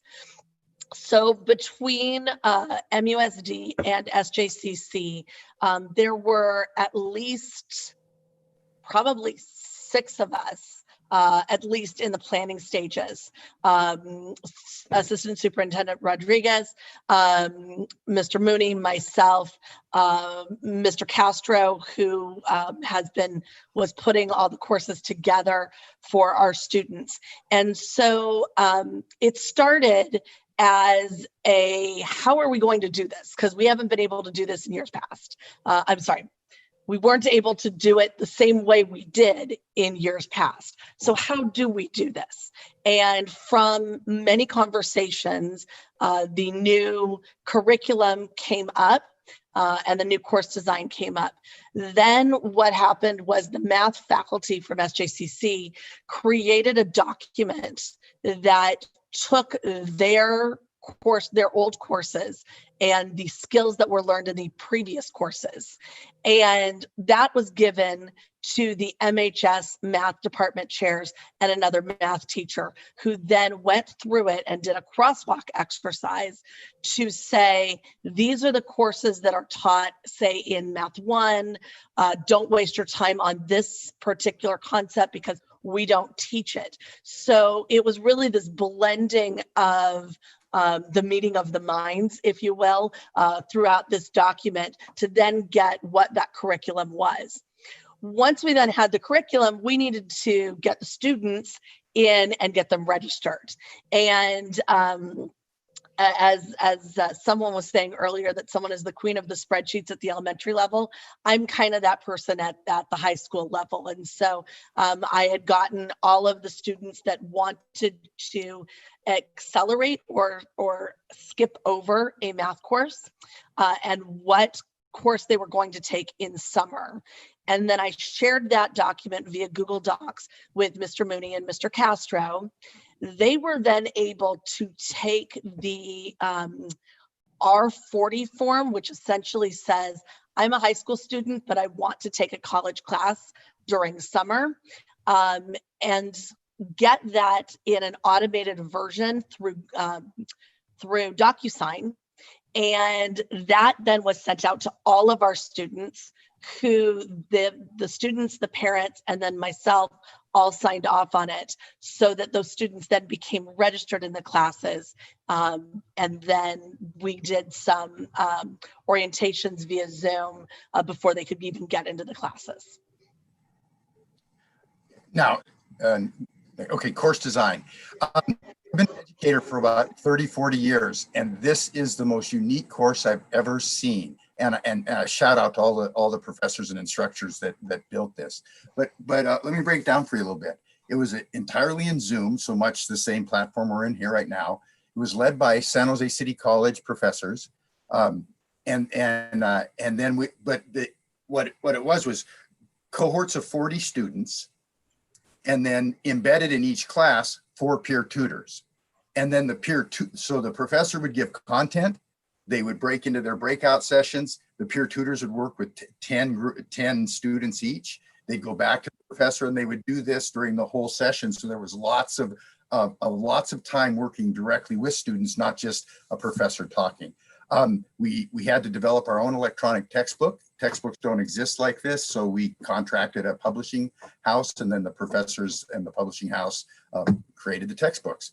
What was really unique about this class was the student agency.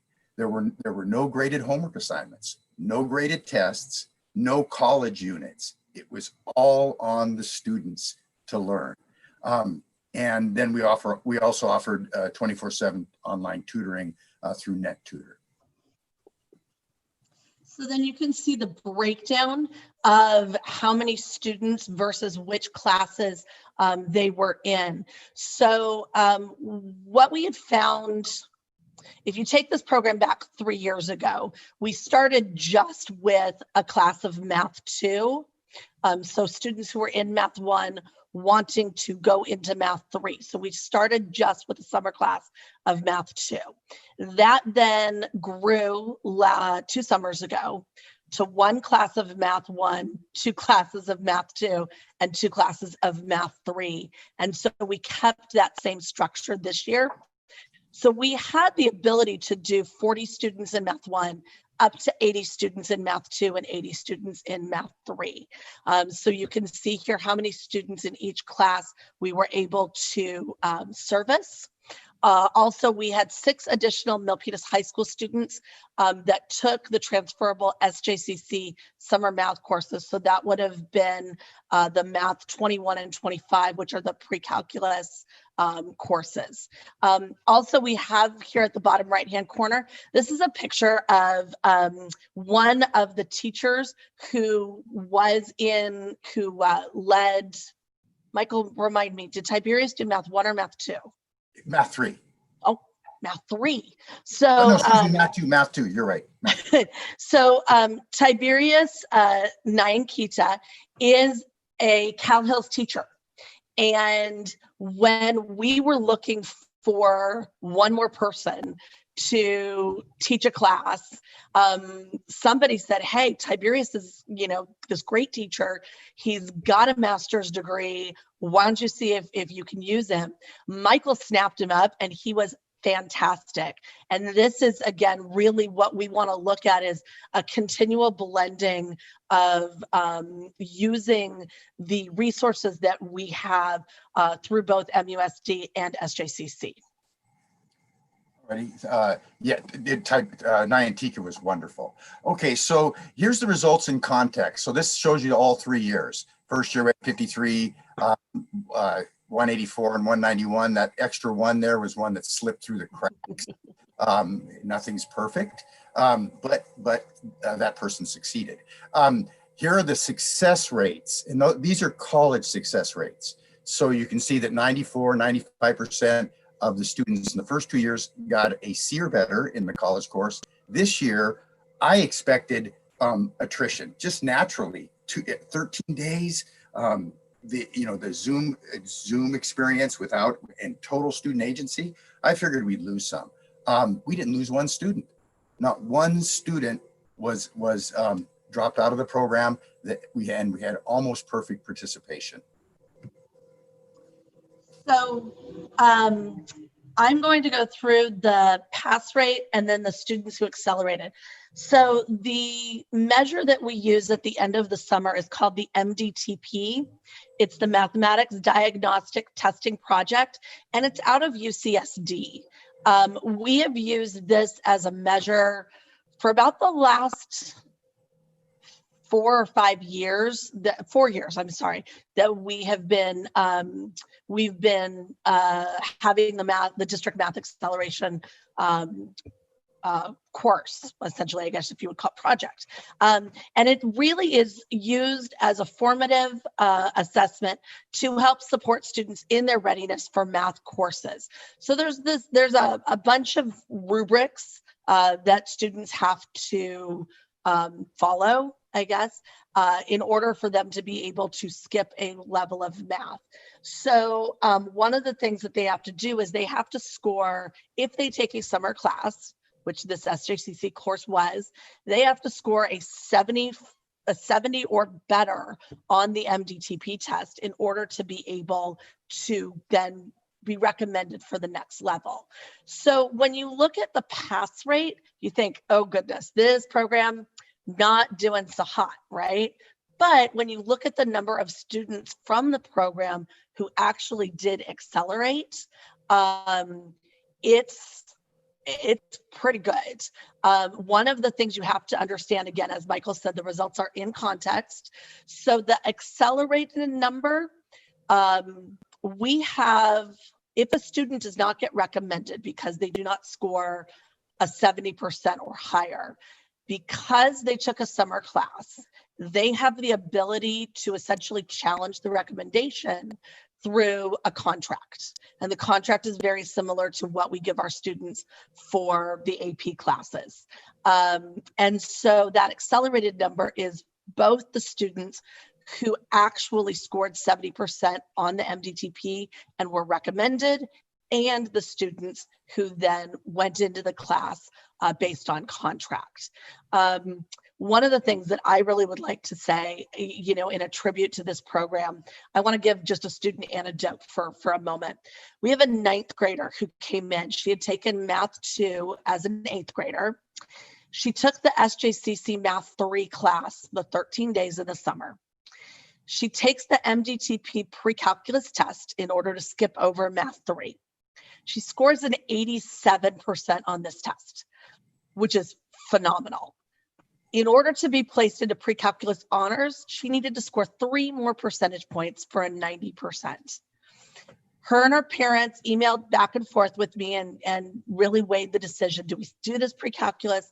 Do we do the pre-calculus honors?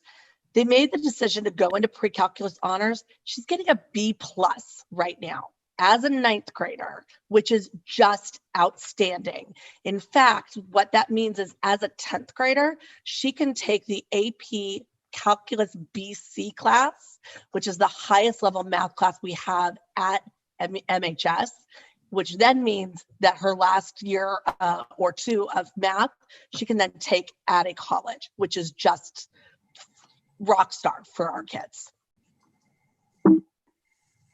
Okay, now looking to the future. We have we have a lot of takeaways, but four main takeaways. The math department at City College decided to create 3 permanent 0-unit math courses.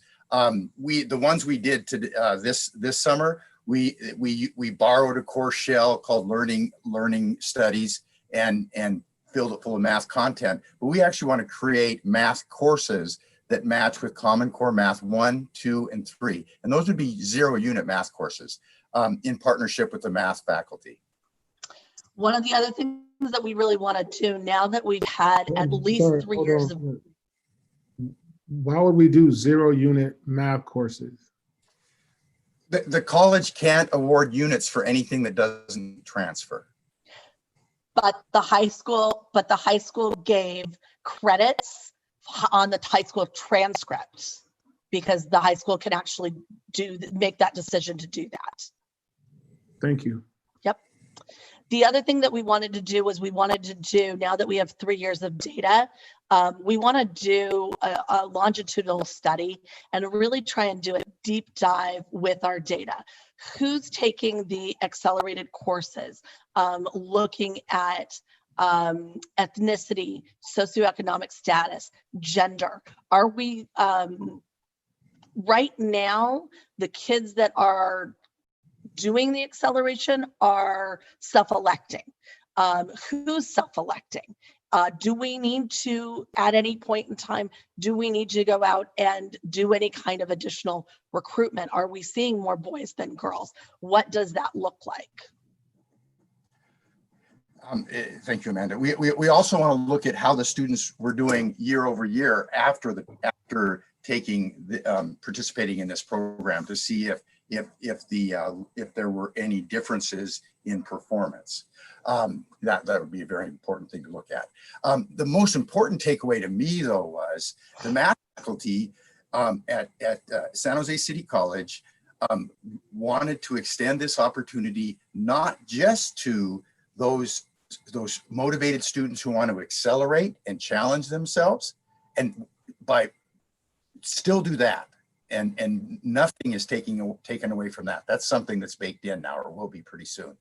But then offer those very same courses to students who are struggling in math as a way to preview their next year's study. A math camp, more or less, they're going to go into Common Core 1. This would be a math camp for Common Core 1, so that when they start in fall in their MHS class, they have already had exposure to the curriculum. So you're talking about a summer bridge program. Exactly. And we don't have to set up a class for accelerators and a class for students who are previewing the next year. We would just set up the class with the content and then put all interested students, regardless of why they wanted the program. But we could double the program and possibly do some good for some students who struggle in math. And then last but not least, the 13 days, we had to do it that way because we were under a time crunch. That wasn't optimal. We want to go back to a 6-week schedule, and we'll just embed it into the SJCC summer schedule. And thank you very much. I think that's it. So if you're talking about, is Francis still here?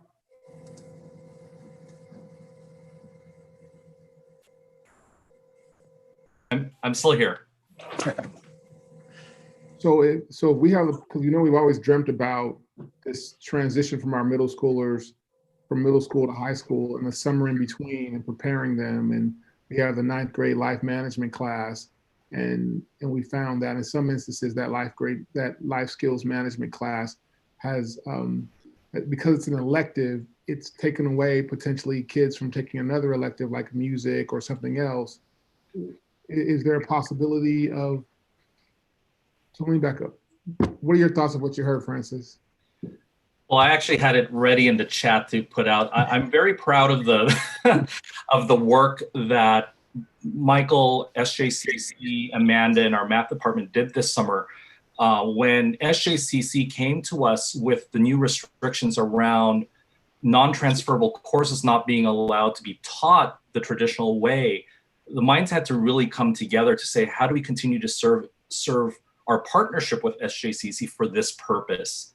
And we didn't want to lose that. And I believe, Michael, the creative thinking between you and Amanda, with the potential now for the future to use this as a summer bridge, not only for acceleration plans, it not being a college course, but still being run by the college with that partnership, opens up that opportunity. So I think, Chris, you're alluding to, would this opportunity allow students to take a course for credit, whether it be elective credit or a math credit, over the summer, and that be another opportunity for them to take elective credit because they have to take another course, or if they're involved.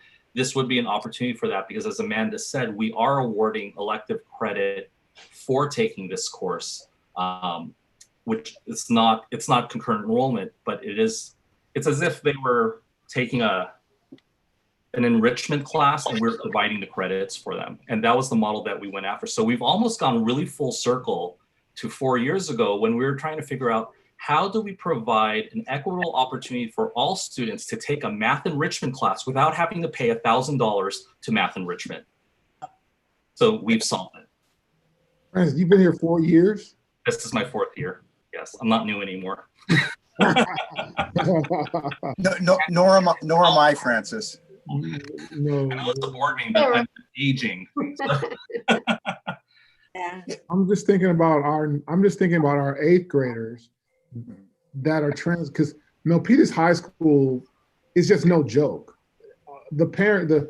All the teachers at all levels have expectations of kids And sometimes it's just devastating for some of our ninth graders who just barely squeak by or middle of the fence in entering in that environment. And it shows in the data when we talked about suspensions, expulsions, and the overall grades. And we talked about the life management and then better relations with the middle school and what we could do during the summer, but not having a place to put it because credit recovery and all those things happen during the summertime. So Mr. Norwood, the way I see the possibility for the struggling students, especially coming out of middle school, would almost be sort of twofold. One, if I took Math 8 as an 8th grader, and I know I'm taking Math 1 as a 9th grader, I can take this 6-week course, preview it, and have a better solid background to go into Math 1 as a 9th grader. But I can also, as an 8th grader, if I took Math 1 and I feel like my skills are a little shaky, I can take Math 1 in the summer and go on to Math 2 as a freshman. So I think there's a number of ways to look at using that as well. Hey, so Amanda and Mike. Yeah. Yeah, I just want to say thank you for the presentation. As you recall, my 9th grade daughter was in the program. Yeah, the accelerated courses were quite challenging. So my 9th grade daughter was enrolled in accelerated math, and it was the most difficult 13 days of her 14 years of life, okay? Half the time, I was up until 2 a.m. consoling her because she's crying uncontrollably, complaining how hard the course was. As a parent, I felt bad because I couldn't help her with most of the math problems. And my husband was able to help her, but he couldn't stay up late with her. We had to give her support. We tag team. At that time, we didn't know about your 24/7 tutor program. To make a long story short, she did pass the course and said that she'll never do it again. We'll see. Okay. It's definitely not for everyone. You have to have the drive, and you have to not give up easily. Of course, I think in person would have been much easier. But anyways, I told her I would be proud of her no matter if she passed the course or not. And thank goodness she passed, and now she's taking 10th grade math. I love this program, so keep us posted, keep up the good work, and thank you so much. Kelly, you'll recall when we were doing the student family orientations, I let the students know with no uncertain circumstances what they were stepping into, and challenge them to be their best self and know that for 13 days they were going to work harder than they've ever worked in their lives. I'm remiss in mentioning one thing too. The tutors that we had, the 16 tutors, 4 of them were graduate students from the UC Santa Cruz that we're here under a Teach for America grant. And so they were practicing teachers who were tutors in one of the classes. The other 12 tutors were Milpitas High School students. So we used. Yeah, and you were right. You were right. She's going to sleep, eat, and drink math, right? And she locked herself in the room. We didn't see her. The only time we saw her was when she came downstairs to eat and cry. And then she went back to sleep, and then she had a break in between to be a math tutor for the elementary school students, and then she went back to her homework. But yeah, it was a tough summer for us as well. But thank you. We're going to do it again next year. I believe that's what's called a productive struggle, right, Vice President Norwood? Productive struggle for sure. Congratulations, Board Member Clark Tron. I really think, and I have challenged both Amanda and Michael Mooney, that this is really a white paper for them to publish because of the collaboration that happened between the faculty at MHS and also the professors at the college. And so it definitely is a program to continue to be replicated. So, thank you. Great. Thank you, Amanda and Michael. And Kelly, get yourself ready for next year. for another Hopefully map. we won't have, it'll be easier if, you know, if it's not on Zoom again. Yeah. All right. Any other questions for Michael or Amanda before I move on to the next item? Okay. 15A, action item, and this is Assistant Superintendent Business Services, Wendy Zhang. Well, thank you, Han. So this is actually a routine item every year. And at the beginning of the school year, we will ask the board to accept the PTA applications. And we attached one insurance certificate since most of the PTA, they're use one company or with a standardized form. And in here, Scott, if you don't mind, maybe can you share the screen of this agenda? And so you can see we attached each school's application, and then we still have a few schools where we haven't received their application yet, and it will come to the board at a later time. Yeah, this is the item, and we have like 27 attachment. That's because of each school, there is a bylaw and there is also the application. So we're asking the board just to authorize their application to operate at our property. And Cheryl, I remember you also would like, the purpose you put this item under an action because you wanted to share some of the comments from your angle to the PTA groups. So yes. I do. Thank you, Wendy. I wanted to pull this from consent because it comes through every year. And when we see it, we just rubber stamp it and let it go. And really, it's a missed opportunity for us to thank all of those involved in the PTA and the booster clubs for doing what they can to generate revenue for the programs at each of the school sites. And as we've talked about in our budget approach, it's very important that we think beyond the traditional ways of funding schools and funding the programs, and that we look at revenue building. The PTAs, as Vice President Norwood and President Lien have talked about before, are many capital campaign organizations. And we would very much like to tap further into supporting them and helping them to build capacity. I see some of the members of our PTAs are present tonight. I see we have Jose Dominguez and Liz Pitts. Liz is from Weller and Jose is representing Randall. And I don't believe anybody else is here representing a PTA or a booster club tonight. So I would just like to say Jose and Liz as representatives for all colleagues who are running and leading our PTAs and booster clubs.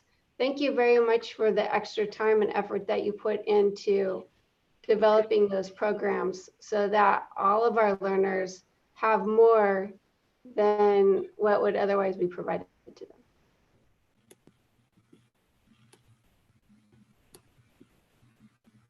Thank you guys for everything you guys do. Thank you, Jose. Liz, would you like to say anything?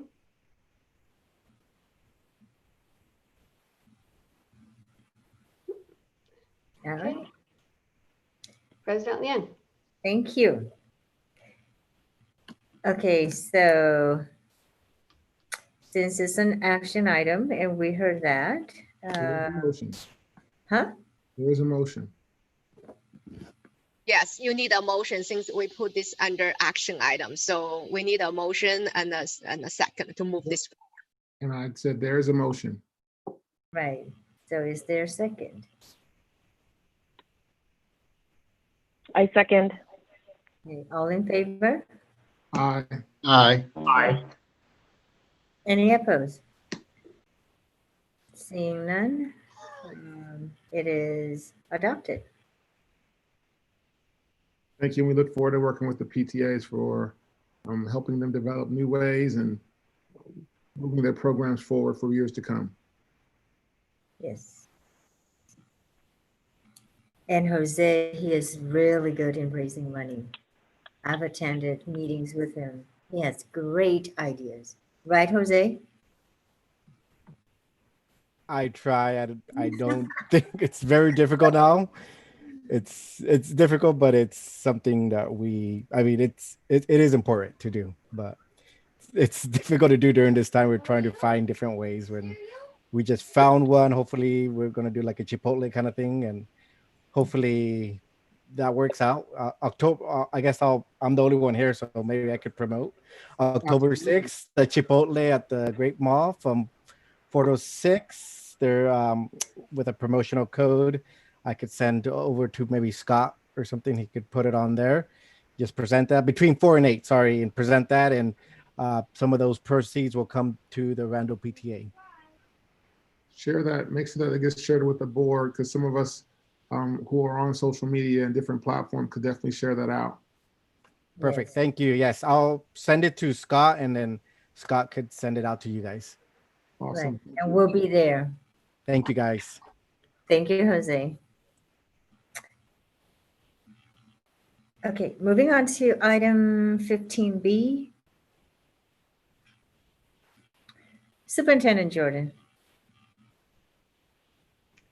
Item 15B is the 700 form that all managers who supervise others and who may have some influence over decisions that impact financial statuses of organizations, which would also include board members, must sign a declaration every year stating what their interests, stating what their material interests are and financial interests. So when there is a change in the management or in the number of board members, when there's a change to that list, there needs to be an amendment made. And you may recall that last spring, we added a manager of business services instead of a director of business services. So our 700 form reporting will be amended to include the manager of business services and to delete the director of business services positions. Assistant Superintendent Zhang, is there anything you'd like to add to that? No, I think that's good.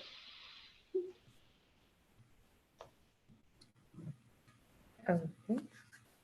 Any questions or discussions? Board members. Can we bring up the resolution on the screen so that we can read it?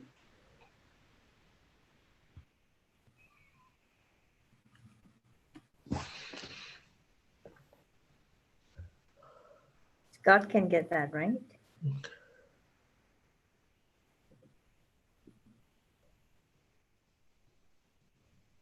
I'm getting it for you guys. Hold on one sec. Thank you, Scott.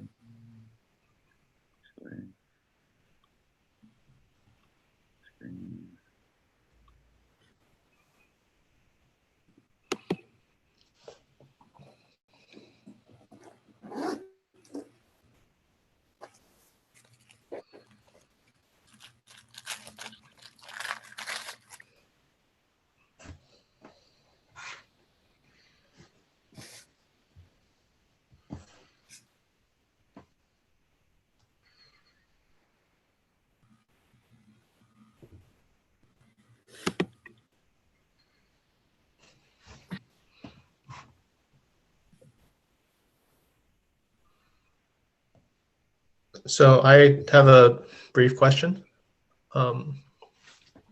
for Superintendent Jordan.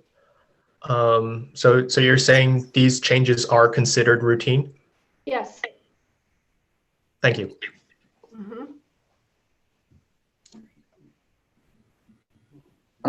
I can add that I worked with Kimberly Forrester, the county council legal and compliance officer on this. And I had to send her the resolution and some other documents that she looked over with a board or committee. And then they sent me back edits to make. And then I made those edits accordingly. And then we need to submit this resolution along with the other documents to them once it's approved by the board. And like Superintendent Jordan said, the main change was the shift from director to a manager in business services. Thank you for that, Scott. I don't have any questions, so I'll put a motion out there to adopt the resolution. So there's a motion. Is there a second? I'll make the second, and thanking Wendy for the decision in the infrastructure and deciding on a position, because I know that you know what the appropriate position should be in the titles in terms of moving the district forward. So I appreciate that very much. That is my second. Thank you. All in favor? Aye. Aye. Any opposed? Okay, seeing none. The resolution 2021.6 is adopted. And Board President Leon, are we good on public comments? We are. Awesome. Thank you. We checked. Thank you. Item C, formal adoption of 2020-21 District Learning Continuity and Attendance Plan, LCP. Assistant Superintendent Learning and Development, Norma Rodriguez. Thank you, President Leand. I'm coming to the board asking for this action item to adopt the LCP.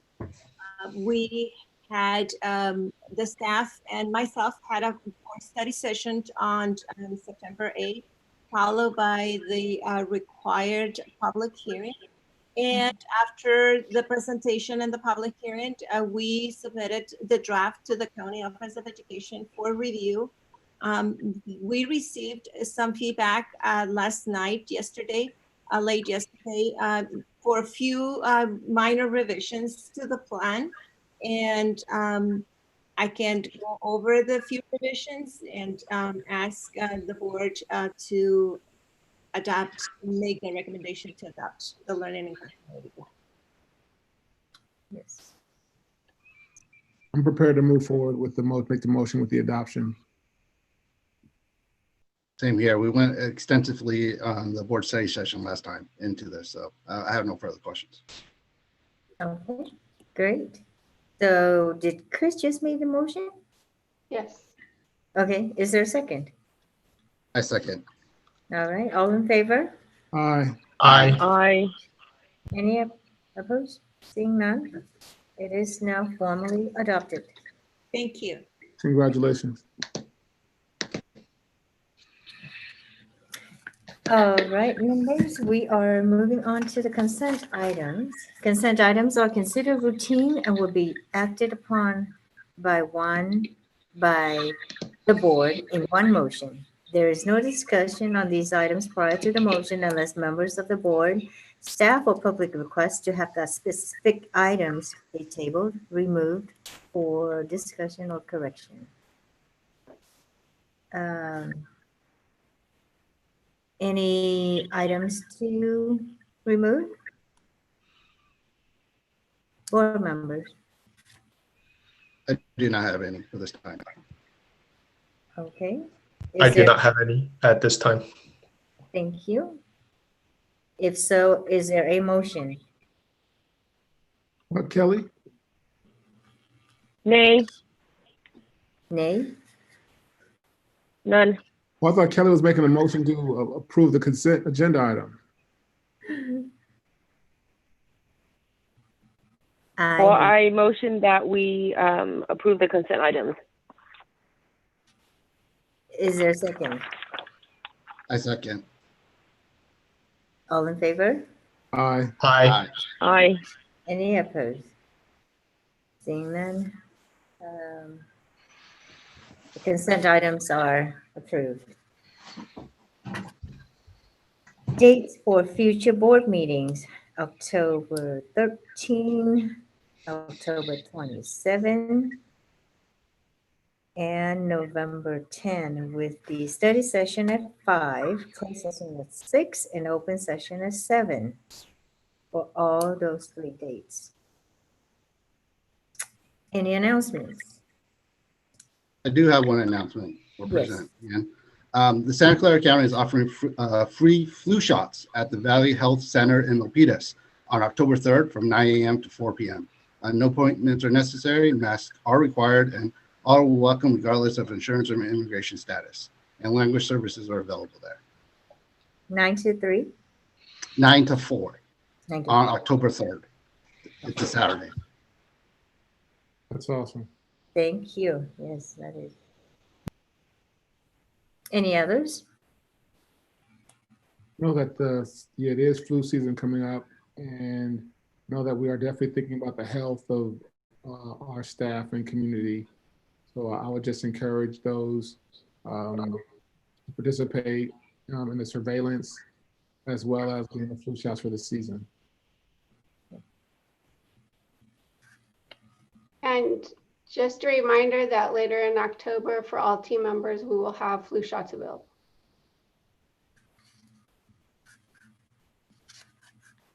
All right. Is there a motion to adjourn the meeting?